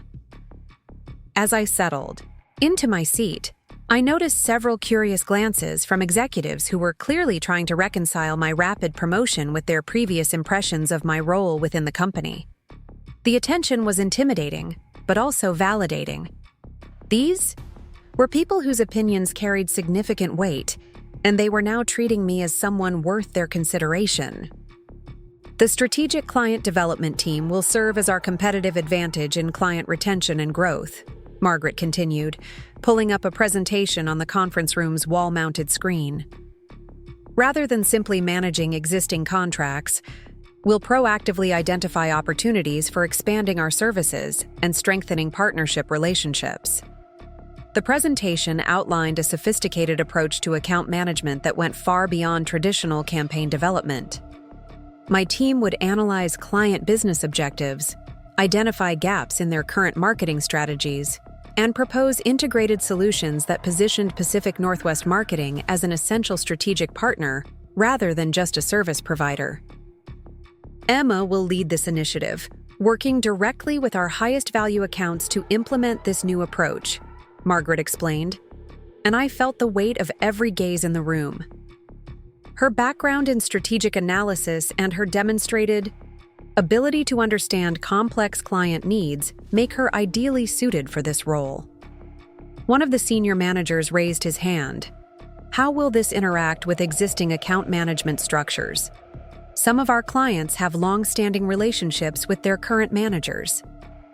Excellent question, Margaret replied, clicking to the next slide.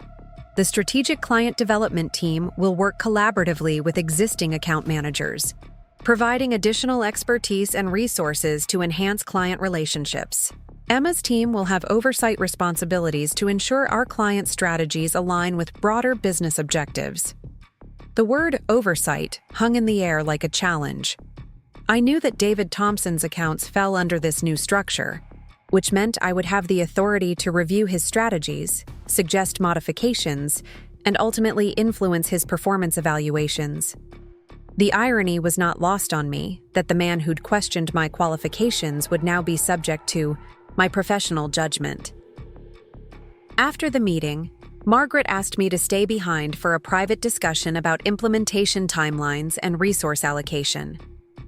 Emma, I want to be direct about what you're walking into, she said once the conference room had emptied. David Thompson has been with this company for 15 years. He has strong client relationships and a track record of meeting revenue targets. But he also has a reputation for resisting changes to established processes. You're warning me that he's going to challenge my authority. I'm preparing you for the possibility that his reaction to this restructuring may be difficult. Margaret leaned back in her chair, studying my expression. How you handle that challenge will be crucial for establishing credibility with other long-term employees who might be similarly resistant to change. What kind of support will I have if conflicts arise? My complete backing, as long as your decisions are based on sound strategic reasoning and client benefit. David's tenure and relationships give him significant influence, but they don't override the need for evolution in our approach to client services. The conversation made clear that my success would depend not just on strategic competence, but on my ability to navigate entrenched corporate politics and resistance from employees who viewed change as a threat to their established positions. David would likely be the most vocal opponent, but he probably wouldn't be the only one. That afternoon, I moved into my new office space on the floor above my previous workstation. The upgrade was dramatic. Floor-to-ceiling windows, enough space for a small conference table, and most importantly, a door I could close for confidential conversations. The physical elevation felt symbolic of the authority I now carried within the company structure. Jake called during my lunch break, his voice mixing pride with concern in a way that suggested he understood the complexity of my situation. Congratulations on the promotion. Margaret Rodriguez has an excellent reputation. Working directly with her is a huge opportunity. Thank you, though I suspect David doesn't see it as an opportunity. Have you spoken with him yet? Not. Directly, but I saw him on the phone this morning looking less than thrilled about the restructuring announcement. Jake was quiet for a moment. Emma, I want you to be prepared for the possibility that David might try to use our relationship to undermine your credibility. How do you mean? He might suggest that your promotion is connected to favoritism or family influence rather than your qualifications. It's not true, but it's the kind of accusation that can damage professional reputations even when it's baseless. The warning sent a chill through me. I'd been so focused on proving my competence that I hadn't fully considered how David might weaponize my relationship with Jake to question the legitimacy of my advancement. What should I do if he makes those accusations? Document everything. Keep records of your strategic decisions, client interactions, and performance metrics. Make sure your success is measurable and undeniable. And what about us? Does this change things between us? Only if you want it to. I'm proud of what you've accomplished, and I'm not going to let David's reaction affect how I feel about you or your career. The conversation reminded me that my promotion had implications beyond just my immediate work responsibilities. Every decision I made, every interaction with colleagues, every success or failure would be scrutinized for evidence supporting or contradicting David's inevitable claims about favoritism and unearned advancement. Tuesday morning brought my first direct confrontation with David Thompson since the barbecue incident. Margaret had scheduled a meeting to discuss the transition of his major accounts to the new strategic oversight structure, and she'd asked me to attend as the lead for client development initiatives. David arrived at the conference room exactly on time, carrying a leather portfolio and wearing the kind of expensive suit that reinforced his image as a successful senior executive. His greeting to Margaret was professional and respectful, but when his eyes moved to me, I saw a flash of something that looked like barely controlled anger. "David, I believe you know Emma Chen from Linda Martinez's team," Margaret said, gesturing for us all to take seats around the small conference table. "We've met," David replied curtly, not extending his hand or making eye contact with me. "Emma will be leading the strategic client development oversight for your account portfolio," Margaret continued, either not noticing or choosing to ignore the tension between us. "The goal is to enhance our strategic partnership approach with your existing clients while identifying opportunities for service expansion." David's jaw tightened almost imperceptibly. "I see. And what does oversight mean in practical terms?" Margaret looked to me to answer, clearly expecting me to establish my authority in this relationship from the beginning. "I'll be reviewing current client strategies to identify opportunities for deeper engagement," I said, keeping my voice steady and professional. "My team will work with you to develop comprehensive partnership plans that go beyond traditional campaign management. And if I disagree with your recommendations?" The question was asked with barely concealed hostility, but I'd anticipated this moment during my weekend preparation.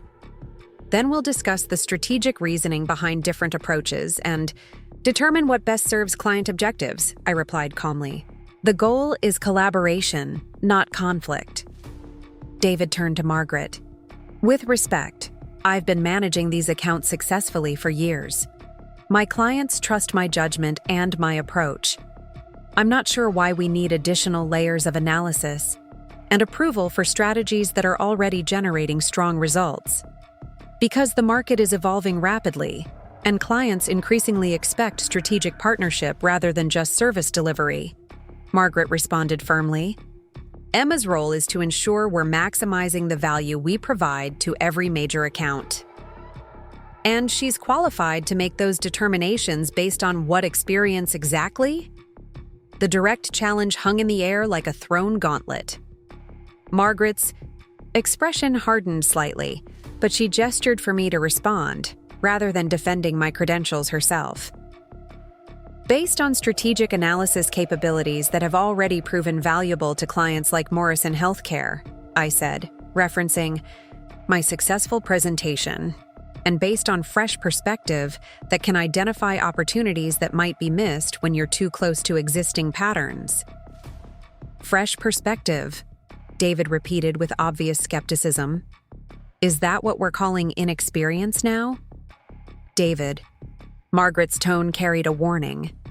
Emma's qualifications for this role have been thoroughly evaluated. Your job is to work collaboratively with the strategic client development team, not to question personnel decisions that have already been made. The rebuke was gentle but unmistakable, and I saw David's expression shift as he realized that challenging my authority meant challenging Margaret's judgment. He was smart enough to recognize that continuing this line of questioning would damage his own standing rather than mine. Of course, he said finally, I'm simply interested in understanding how this new structure will benefit my clients. It will benefit them by ensuring they receive the most strategic and comprehensive service possible, I replied. I'm looking forward to learning about your successful approaches and identifying ways to enhance them. The diplomatic response seemed to satisfy Margaret, but I could see that David interpreted it as condescension rather than collaboration. The meeting continued with discussions of transition timelines and reporting structures, but the underlying tension never dissipated. After David left, Margaret turned to me with an expression that mixed approval with concern. You handled that? Well, but you should know that David left here planning to make your job as difficult as possible. I assumed as much. What's the best way to manage that kind of resistance? Document everything. Exceed expectations on client results, and don't give him any legitimate grounds for criticism. He'll be looking for evidence that you're unqualified or that your promotion was based on factors other than merit. The warning reinforced Jake's advice from the previous day. My success would depend not just on strategic competence, but on political sophistication and meticulous attention to creating an unassailable record of professional achievement. Wednesday brought my first independent client meeting in my new role. The Aurora Medical Group account was one of David's largest clients, representing nearly $2 million in annual revenue for Pacific Northwest marketing. I'd spent the previous evening reviewing 3 years of campaign history, financial performance data, and client feedback records to prepare for what would essentially be an evaluation of David's account management effectiveness. The Aurora team included their Chief Executive Officer, Marketing Director, and VP of Communications, senior executives whose opinions would significantly influence whether David's existing strategies continued or were modified based on my recommendations. The pressure was immense, but the opportunity to demonstrate strategic value was exactly what I needed to establish credibility.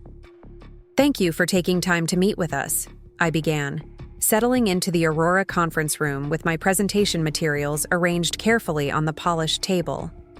As part of Pacific Northwest Marketing's strategic evolution, I wanted to discuss how we can enhance our partnership to support Aurora's growth objectives more effectively. Aurora's CEO, Dr. Patricia Williams, leaned forward with interest. We've been pleased with David Thompson's work, but we're always open to discussing new approaches that could strengthen our market position. Excellent. I've analyzed your current campaign performance and identified several opportunities for expanding our strategic impact.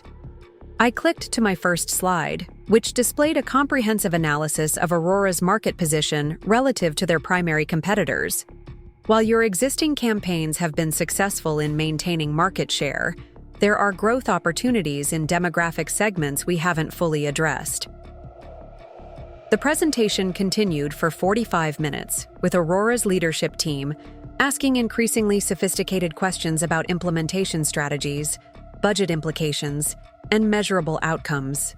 I'd anticipated most of their concerns and had prepared detailed responses that demonstrated both strategic thinking and practical understanding of their business challenges. This analysis of millennial healthcare consumers is particularly insightful, commented Aurora's marketing director. We've struggled to connect with that demographic using traditional approaches. The data suggests they respond to different messaging strategies and channel preferences than your current target audience, I replied. Adapting our approach could significantly expand your market penetration without cannibalizing existing relationships. "What would be required to implement these recommendations?" asked Dr. Williams. "Primarily, strategic refinement of existing campaigns rather than wholesale changes. David's foundation work has been solid. This would be enhancement rather than replacement." The diplomatic phrasing was deliberate. I wanted to demonstrate value without directly criticizing David's previous work, knowing that any perceived attack on his competence would likely reach him through client feedback channels. After the Aurora team agreed to move forward with my recommendations, I returned to the office feeling cautiously optimistic about my ability to add legitimate strategic value while managing the political complexities of working with David's accounts. That optimism lasted until Thursday morning, when I discovered that David had scheduled separate meetings with 3 of his major clients to discuss concerns about new oversight structures affecting service quality. Linda Martinez brought me the information during what was supposed to be a routine check-in about departmental coordination. "Emma, I thought you should know that David has been reaching out to his clients about the strategic client development transition," she said, closing my office door behind her. "What kind of outreach?" According to Rebecca Martinez, who heard it from one of the account coordinators, he's expressing concerns that additional layers of approval and analysis might slow down campaign implementation and reduce the responsiveness clients have come to expect. The news hit me like a physical blow. David wasn't just resisting my authority within the company. He was actively undermining my credibility with the clients I was supposed to be serving. The strategy was sophisticated and potentially devastating, since client complaints about service changes could provide legitimate grounds for questioning the entire strategic client development initiative. Has he made any direct criticisms of my qualifications or performance? Not that I've heard specifically, but the implications are clear. He's positioning himself as the experienced professional who understands client needs, and the new structure as a bureaucratic obstacle to effective service delivery. What should I do? Margaret needs to know about this immediately. Client interference could sabotage the entire restructuring initiative, and she needs to address it before it gains momentum. I spent my lunch break documenting everything. I knew about David's client outreach activities and preparing a detailed memo for Margaret about the potential impact on strategic client development implementation. The situation felt like a chess game where David had made a move I hadn't anticipated, and I needed to respond strategically rather than emotionally. Margaret's response was swift and decisive. Thursday afternoon, she called David into her office for what our administrative assistant described as a lengthy discussion about appropriate transition protocols. I didn't hear the specific details, but David emerged from the meeting looking grim and headed directly to his office without speaking to anyone. Friday morning brought a company-wide email from Margaret clarifying expectations for client communication during the strategic client development transition. The message was diplomatically worded but clearly directed at David's behavior, emphasizing that all client concerns about service changes should be addressed through official channels rather than individual account manager outreach. I was reviewing quarterly performance reports when my office phone rang with a call that would escalate the conflict to an entirely new level. "Emma Chen, this is Patricia Williams from Aurora Medical Group." "Dr. Williams, good morning. How can I help you?" I wanted to follow up on our meeting earlier this week. We've had some additional conversations internally about your strategic recommendations, and we're ready to move forward with implementation. That's wonderful news. I'll coordinate with David Thompson to ensure a smooth transition. Actually, that's what I wanted to discuss. David called me yesterday to express some concerns about the timeline and approach for implementing these changes. He suggested that rushing into new strategies might compromise the quality of our existing campaigns. The news confirmed my worst fears about David's client interference. He was actively working to undermine my recommendations by convincing clients that my strategic input was unnecessary and potentially harmful to their interests. "Dr. Williams, I appreciate you bringing this to my attention. The timeline we discussed was designed to enhance your existing campaigns, not replace them. May I ask what specific concerns David raised? He mentioned that someone with limited experience in healthcare marketing might not understand the regulatory complexities involved in our industry. He also suggested that the new oversight structure could slow down campaign approvals when we need to respond quickly to market changes. The criticisms were sophisticated and potentially damaging because they contained elements of truth wrapped in misleading implications. I did have limited healthcare marketing experience, and additional oversight layers could theoretically slow approval processes. But David's characterization ignored the strategic value and enhanced effectiveness that justified those trade-offs. I understand his concerns, Dr. Williams, but I'd like to address them directly if possible. Would you be available for a conference call this afternoon with both David and myself present? That way we can discuss implementation approaches that address timeline concerns while maximizing strategic impact. That would be helpful. Let's schedule something for 3 o'clock. The call ended with my heart racing and my mind working through different scenarios for the afternoon's conversation. David had forced a direct confrontation over client strategy, with Aurora's leadership team as witnesses to determine whose approach would prevail.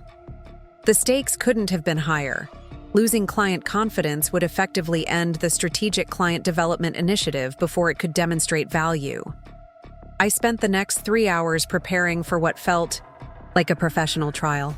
I reviewed every detail of Aurora's account history, gathered supporting data for my strategic recommendations, and developed responses to every criticism David might raise about my experience or approach. This wasn't just about proving my competence. It was about establishing whether I had the authority and credibility to fulfill the role Margaret had entrusted to me. At exactly 3 o'clock, I dialed into the conference call that would determine the trajectory of my career and my relationship with David Thompson. Aurora's leadership team joined first, followed by David, whose greeting was professionally cordial but carried undertones of anticipated victory. "Thank you all for making time for this discussion," I began, keeping my voice steady despite the adrenaline coursing through my system. "I understand there are questions about implementation. Approaches for the strategic initiatives we discussed earlier this week. Emma, before we dive into specifics, I think it's important to establish some context," David interjected smoothly. "Aurora has been one of our most successful partnerships for 3 years. The strategies we've developed together have consistently exceeded performance targets and strengthened their market position. The opening was predictable but effective. David was establishing his track record and experience while implicitly questioning whether changes to successful strategies were necessary or wise. David's absolutely right about the partnership's success," I replied, clicking to open my presentation materials. "That's exactly why I'm excited about the opportunities to build on that foundation. The recommendations I've developed aren't replacements for what's working. They're enhancements that could amplify your results even further. But at what cost in terms of implementation complexity and timeline flexibility?" David pressed. "Healthcare marketing requires rapid response capabilities that might be compromised by additional approval layers and strategic analysis requirements." Dr. Williams spoke up from Aurora's side of the call. The news hit me like cold water. "He's speaking to the board?" "He submitted a formal request last week, citing his responsibility to share feedback about structural changes affecting client services. As a senior manager with 15 years of tenure, he has the right to present his perspective." My heart rate accelerated as I realized that this board meeting had become more than just a quarterly review. It was a direct confrontation between David's version of events and my demonstrated results. He was making one final attempt to convince company leadership that my promotion had been a mistake and that the strategic client development initiative was damaging client relationships. What kind of concerns is he planning to raise? Operational inefficiencies, communication delays, strategic complications that weren't present under previous account management structures. He's essentially arguing that your oversight creates more problems than it solves. Board members began filing into the conference room at exactly 10 o'clock, followed by department heads and senior managers who would witness what amounted to a professional trial. David Thompson entered last, carrying a leather portfolio and wearing the kind of expensive suit that reinforced his image as a successful corporate veteran. When his eyes met mine across the conference room, I saw satisfaction mixed with anticipation, as if he were looking forward to this moment. Margaret called the meeting to order and began with standard quarterly updates before transitioning to the strategic client development presentation. As you know, 3 months ago we implemented a new approach to high-value client relationships, led by Emma Chen.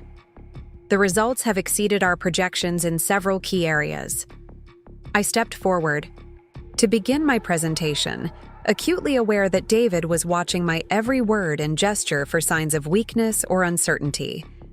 The board members, 5 executives from Portland's business community who served as advisors and oversight for company operations, listened attentively as I walked through performance metrics, client satisfaction data, and revenue impact analysis.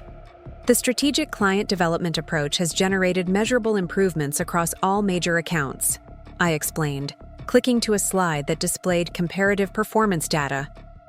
Client retention is up 14%, average contract value has increased by 23%, and client satisfaction scores have reached the highest levels in company history. Board member Patricia Kellerman raised her hand. These results are impressive, but what's the cost analysis for this additional oversight structure? Are we seeing efficiency gains that justify the increased management complexity?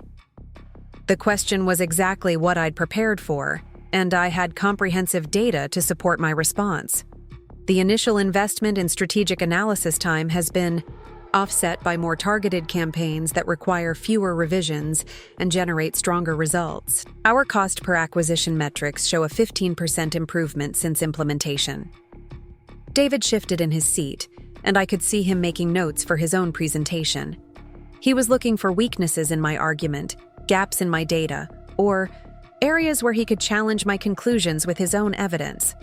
The presentation continued for 25 minutes, with board members asking detailed questions about sustainability, scalability, and long-term strategic implications. I felt confident about my responses, but I knew that David's perspective would carry significant weight due to his tenure and established relationships within the company. "Thank you, Emma," Margaret said as I concluded my remarks. David Thompson has requested time to share operational feedback about the strategic client development transition from an account management perspective. David stood and moved to the presentation area with the kind of confidence that came from years of board interactions. His opening was smooth and practiced, acknowledging my results while questioning their sustainability and strategic foundation. "The performance improvements Emma has presented are noteworthy," he began, "but I believe it's important to examine the broader operational context and consider potential risks that may not be apparent in short-term metrics." He clicked to his first slide, which displayed client communication timelines showing increased approval processes and decision delays since my oversight structure had been implemented. While client satisfaction may be high, we're seeing increased complexity in campaign development that could become problematic as we scale operations. The criticism was sophisticated and potentially damaging because it focused on operational efficiency rather than directly attacking my qualifications. David was arguing that my approach, while producing good results, was unsustainable at larger scale and created unnecessary bureaucratic obstacles. Additionally, David continued, several major clients have expressed concerns about the learning curve associated with new strategic advisors who may not fully understand their industry-specific challenges and regulatory requirements. I felt my stomach clench as David presented what appeared to be client feedback forms containing criticisms of my experience level and industry knowledge. The documents looked official and seemed to contradict the positive evaluations I'd received from the same clients. Board member Robert Chen leaned forward with obvious concern. "David, are you suggesting that client relationships are being damaged by the new structure?" I'm suggesting that we may be prioritizing strategic innovation over proven approaches that have generated consistent results for years. Aurora Medical Group, for example, has expressed frustration with implementation delays that weren't present under traditional account management. The statement was a direct contradiction of the positive feedback I'd received from Aurora's leadership team, and I struggled to understand how David could present such conflicting information to the board. Either he was misrepresenting client, communications, or there were concerns I hadn't been made aware of. Margaret intervened before I could request clarification. David, could you provide specific examples of these operational challenges? The client feedback data I've seen has been consistently positive. Of course, David replied, distributing copies of what appeared to be internal communications and client evaluation forms. These documents illustrate the pattern of concerns I've been tracking over the past 6 weeks. As board members reviewed David's materials, I felt panic rising in my chest. The documents contained criticisms of my strategic approach, complaints about communication delays, and suggestions that my lack of industry experience was creating problems for complex client relationships. If authentic, they represented a devastating contradiction to everything I'd presented about client satisfaction and strategic success. But as I studied the papers more closely, something felt wrong about their formatting and language. The client evaluation forms used terminology that didn't match previous feedback documents I'd seen, and the internal communications seemed to reference projects and timelines that didn't align with my records. David, I said, raising my hand to interrupt his presentation, I'd like to address some discrepancies I'm noticing in these documents. Certainly, he replied with obvious confidence, but perhaps we should allow board members to review all the evidence before discussing specific details. Margaret looked between us with an expression that suggested she was beginning to sense the deeper conflict underlying this presentation. Emma, what kind of discrepancies are you referring to? The Aurora Medical Group feedback form is dated November 15th, but I have email communications from Dr. Williams as recently as November 20th expressing satisfaction with our strategic implementation progress. David's expression tightened almost imperceptibly. Client communications can be complex, and public statements don't always reflect private concerns shared through informal channels. Then I'd like to suggest we contact Aurora directly to clarify their perspective, I replied, pulling out my phone.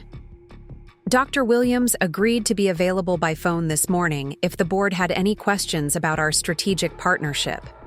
The offer caught David off guard, and I saw something like alarm flash across his features before he recovered his composure. I don't think it's necessary to interrupt client operations with board meeting concerns. On the contrary, said board member Janet Morrison, if there are conflicting reports about client satisfaction, direct communication seems like the most efficient way to resolve the discrepancy. Margaret nodded approvingly. Emma, please call Dr. Williams and put her on speakerphone. As I dialed Aurora's number, I noticed David gathering his presentation materials with hands that weren't entirely steady. The confidence he'd displayed moments earlier was being replaced by something that looked suspiciously like nervousness. Dr. Williams answered on the second ring, and her voice filled the conference room through the speaker system. Emma, good. Morning. Is this about the board meeting you mentioned? Yes, Dr. Williams. I have you on speaker with Pacific Northwest Marketing's Board of Directors. We're discussing the Strategic Client Development Initiative, and there seem to be some questions about Aurora's satisfaction with our new approach. Questions about our satisfaction? Dr. Williams sounded genuinely surprised. Emma, we couldn't be happier with the strategic enhancements you've implemented. The campaign performance has exceeded every expectation, and your analytical approach has identified growth opportunities we never would have discovered using traditional methods. Board member Patricia Kellerman leaned toward the phone. Dr. Williams, this is Patricia Kellerman from the board. Have you experienced any operational delays or communication difficulties related to the new oversight structure? Quite the opposite, Dr. Williams replied emphatically. Emma's team has been more responsive and strategic than any marketing partner we've worked with previously. The approval processes are thorough but efficient, and the strategic analysis has added tremendous value to our campaigns. I glanced at David, whose face had gone pale, as Dr. Williams continued praising the strategic client development approach and specifically highlighting my contributions to Aurora's success. Everything he'd presented to the board was being contradicted by direct client testimony. Dr. Williams, I said carefully, David Thompson has presented feedback forms suggesting Aurora had concerns about my experience level and industry knowledge. Do those concerns reflect conversations you've had with our team? The silence that followed was deafening. I'm sorry, what feedback forms? Dr. Williams asked, her confusion evident. We've never submitted any concerns about Emma's performance. In fact, we've recommended her to colleagues at other healthcare organizations because we've been so impressed with her strategic insight. Margaret Rodriguez turned to stare at David with an expression that had shifted from professional interest to serious concern. David, could you explain the discrepancy between Dr. Williams's statements and the documentation you've presented? David's composure finally cracked, and I saw him struggling to formulate a response that could reconcile his fabricated evidence with Aurora's direct contradiction of his claims. There may have been some miscommunication about the source and context of those particular documents, he said carefully.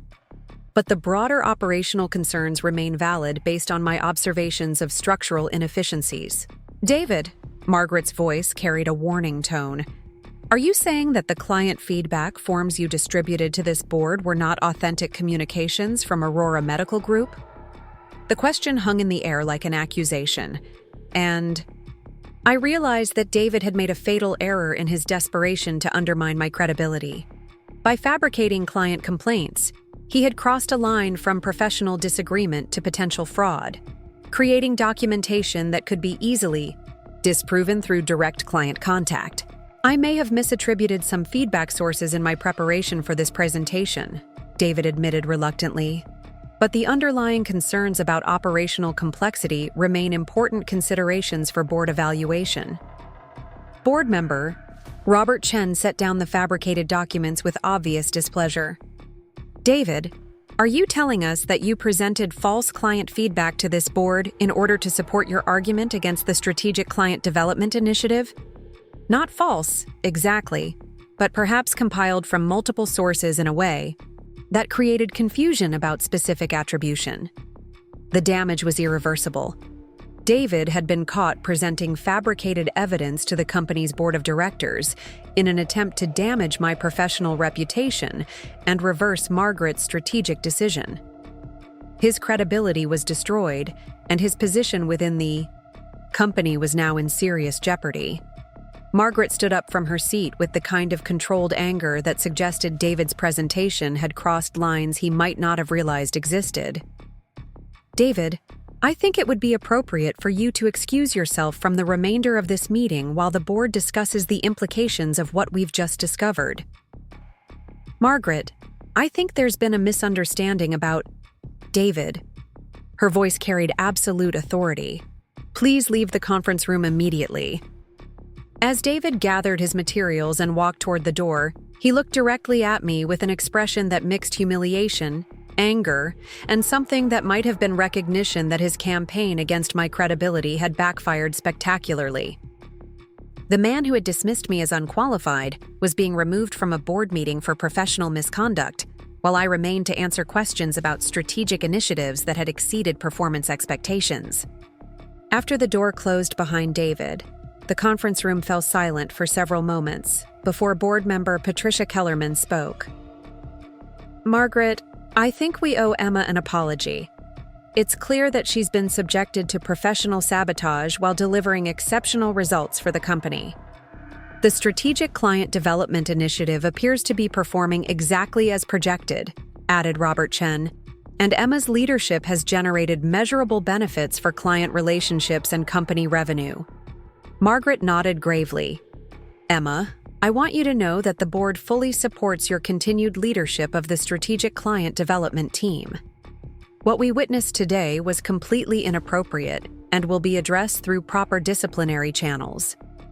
The validation felt surreal after months of questioning my qualifications and defending my right to occupy a position I'd earned through demonstrated competence. The man who had publicly humiliated me at a barbecue, who had systematically undermined my authority, who had fabricated client complaints to destroy my credibility, was now facing professional consequences, while I received board-level recognition for strategic excellence. Dr. Williams was still on the speakerphone, and her voice broke the moment of silence. "If I may add something from a client perspective," she said, "Emma represents exactly the kind of strategic thinking and professional excellence that makes Pacific Northwest marketing valuable to organizations like ours. We hope she'll continue, leading our account relationship for years to come." After the board meeting concluded, I returned to my office feeling emotionally drained, but professionally vindicated.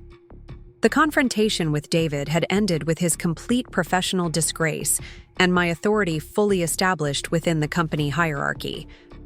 But the victory felt complicated, tinged with recognition of how destructive workplace politics could become when personal animosity overrode professional judgment.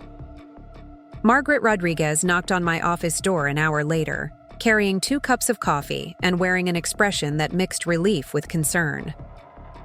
"Emma, I wanted to follow up on this morning's events and discuss next steps for both the Strategic Client Development Initiative and David's situation. What happens to David now?" "He'll be placed on administrative leave pending a formal investigation into the fabricated client feedback documents. Presenting false information to the board of directors is grounds for immediate termination, regardless of his tenure or previous contributions." The news was both satisfying and sobering. David Thompson's career at Pacific Northwest Marketing was effectively over, ended by his own desperate attempt to prove that my success was undeserved. "I want you to understand something important," Margaret continued. "What happened today wasn't just about defending your position or the Strategic Client Development Initiative. It was about protecting the integrity of our client relationships and our internal decision-making processes. I know David's behavior was extreme, but I can't help feeling partially responsible for escalating the conflict to this level. Emma, you are not responsible for David's choices. You performed your job with excellence and professionalism while he chose to respond with fabrication and sabotage.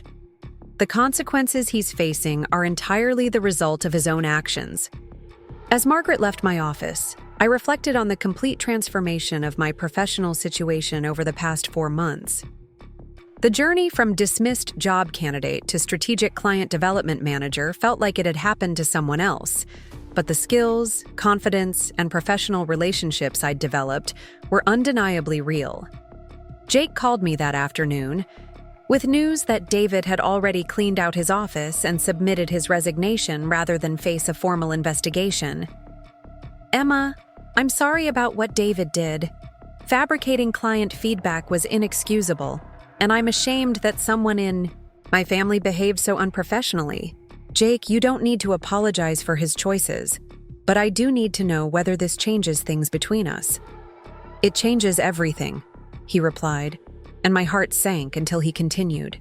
"It changes everything because now I can be proud of my relationship with someone who succeeded through merit and integrity instead of worrying about family politics and professional conflicts."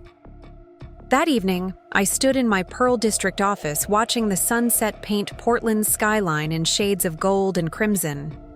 The city looked different from this height, more manageable and full of possibility than it had seemed during those anxious months of job searching and financial uncertainty.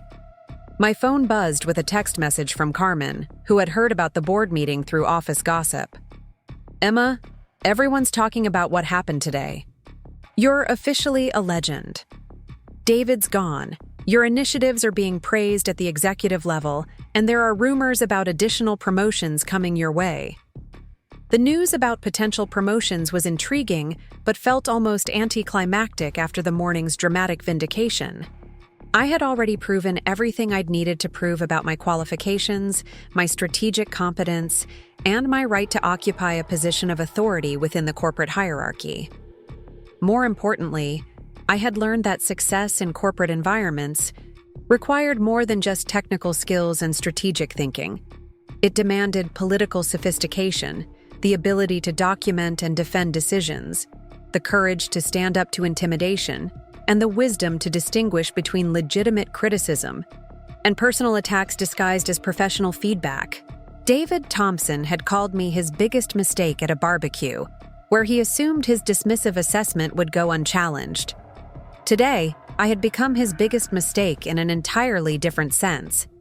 The person whose success had exposed his professional inadequacies and ended his career at a company where he'd expected to work until retirement. The irony was not lost on me that the man who had questioned my qualifications based on my background and experience had ultimately been removed from his position for failing to meet basic standards of professional integrity. While I had advanced, through demonstrated competence and client validation, he had fallen through fabrication and sabotage. As I prepared to leave the office for the weekend, I realized that the chapter of my career defined by proving David Thompson wrong was finally complete. The scared graduate student who had listened to him dismiss her qualifications at a family barbecue was gone, replaced by someone who understood corporate power dynamics and had mastered them through strategic thinking rather than political manipulation. Monday would bring new challenges as I continued building the Strategic Client Development Initiative and potentially took on additional responsibilities within Margaret Rodriguez's expanding regional structure. But those challenges would be opportunities for growth rather than battles for basic professional recognition. Walking home through downtown Portland, I reflected on how the most devastating moments in our lives can sometimes become the catalyst for transformations we never imagined possible. David Thompson's public humiliation had hurt deeply, but it had also motivated me to develop capabilities and ambitions that might never have emerged under different circumstances. The evening air carried the promise of winter, but for the first time in months, I felt warm with the knowledge that I had not only survived a professional attack, but had emerged stronger, more capable, and better positioned for future success than I could have hoped when this journey began. David Thompson had been wrong about almost everything regarding my qualifications, my potential, and my place within the corporate hierarchy. But he had been right about one thing. I had been his biggest mistake, just not in the way he'd intended. Up next, you've got 2 more standout stories right on your screen. If this one hit the mark, you won't want to pass these up. Just click and check them out. David, we appreciate your concern for maintaining service quality, but we're also interested in Emma's perspective on how these changes could benefit our growth objectives. The intervention gave me the opening I needed to shift the conversation from David's concerns to client benefits. Thank you, Dr. Williams. The analysis I've prepared specifically addresses David's implementation concerns while demonstrating how strategic enhancements could improve your competitive position.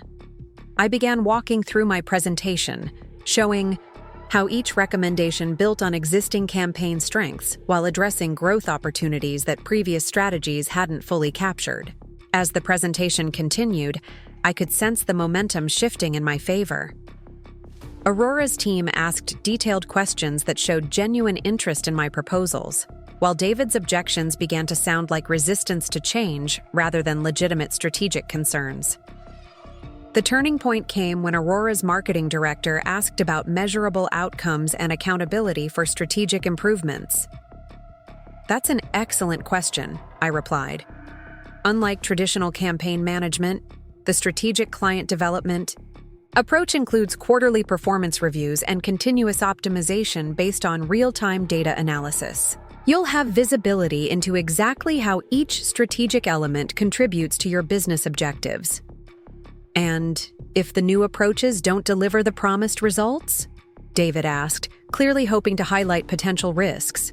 Then we adjust our strategy based on performance data and client feedback, I responded confidently.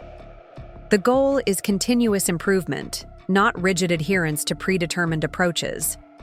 Dr. Williams's voice carried a tone of decision when she spoke next. "Emma, we'd like to move forward with your recommendations. David, we appreciate your commitment to maintaining service quality, but we're excited about the growth opportunities Emma has identified." The client's clear preference for my approach effectively ended the debate. David acknowledged the decision, professionally, but I could hear the frustration in his voice as he agreed to coordinate implementation details with my team. After the call ended, I sat in my office feeling exhausted but triumphant. The direct confrontation with David had ended in my favor, with client validation of my strategic approach and implicit rejection of his attempts to undermine my authority.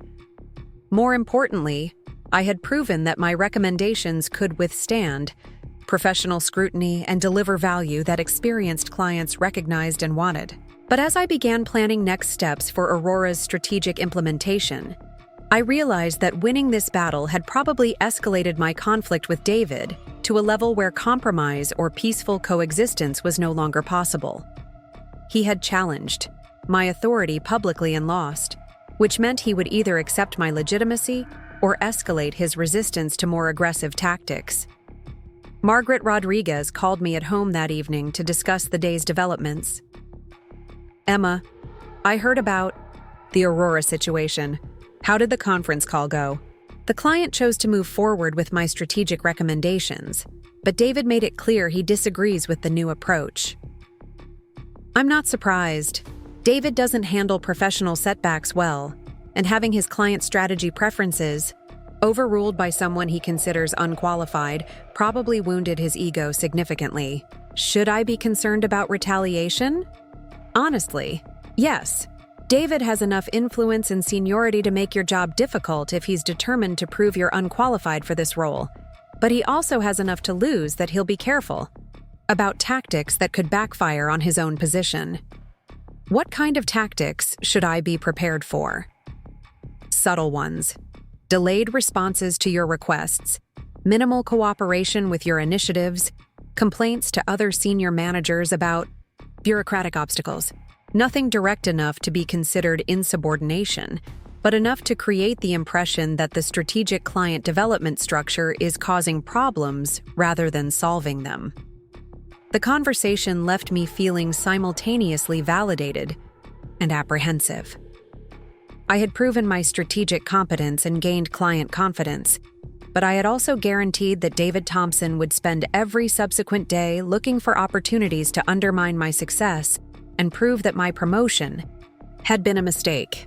Walking home through the Pearl District that evening, I reflected on how dramatically my professional life had changed in just 1 month. From coffee shop employee to corporate strategist, from dismissed charity case to client-validated strategic advisor, from David Thompson's target to his supervisor. The transformation felt surreal, but it was also incomplete. David still commanded significant influence within the company, still had relationships and experience that I couldn't match, and still believed that my success was temporary and undeserved. The real test would be whether I could sustain and build on this early success while managing his continued resistance to my authority. But for the first time since the barbecue humiliation, I felt confident that I belonged in this corporate environment and had the skills necessary to succeed. Despite David's opposition, the strategic competence I'd developed with Jake's help, combined with Margaret's support and client validation, created a foundation for advancement that would be difficult for David to undermine through political maneuvering alone. Monday would bring new challenges as I began implementing Aurora's strategic initiatives, while managing David's predictable attempts to prove that my approach was naive, impractical, or doomed to failure. But I was ready for those challenges, in a way I couldn't have imagined just weeks earlier. The scared graduate student who had stood in David Thompson's backyard listening to him dismiss her qualifications was gone, replaced by someone who understood corporate power dynamics and had begun to master them. The final phase of proving David wrong was about to begin, and I intended to demonstrate once and for all that his assessment of my capabilities had been completely, humiliatingly incorrect. The November board meeting was scheduled for 10 a.m. in Pacific Northwest Marketing's main conference room, and I arrived 30 minutes early to ensure everything was perfect. The quarterly presentations I'd prepared for the Strategic Client Development Initiative represented 3 months of intensive work, measurable client success, and undeniable proof that Margaret Rodriguez's restructuring decision had been strategically sound. My portfolio contained performance metrics that told a compelling story. Aurora Medical Group's campaign engagement had increased by 37% since implementing my strategic recommendations. Cascade Technologies had expanded their service contract by $800,000 after I identified untapped market opportunities that David's traditional approach had missed. Morrison Healthcare had specifically requested that I lead their upcoming product launch campaign, citing strategic insights that exceeded their expectations. The numbers were impressive, but the real validation came from client feedback forms that praised my analytical depth, strategic thinking, and ability to translate complex business objectives into actionable marketing strategies. 3 separate clients had mentioned in written evaluations that my involvement had elevated their perception of Pacific Northwest Marketing from service provider to strategic partner.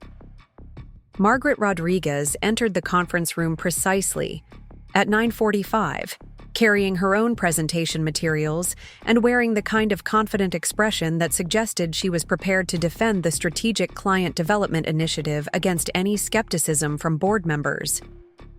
"Emma, good. Morning, are you ready for this?"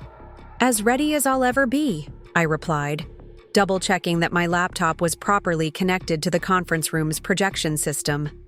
The client results speak for themselves, but I know some board members may still have questions about the restructuring approach. They will, particularly since David Thompson requested permission to address the board about operational concerns related to the new oversight structure.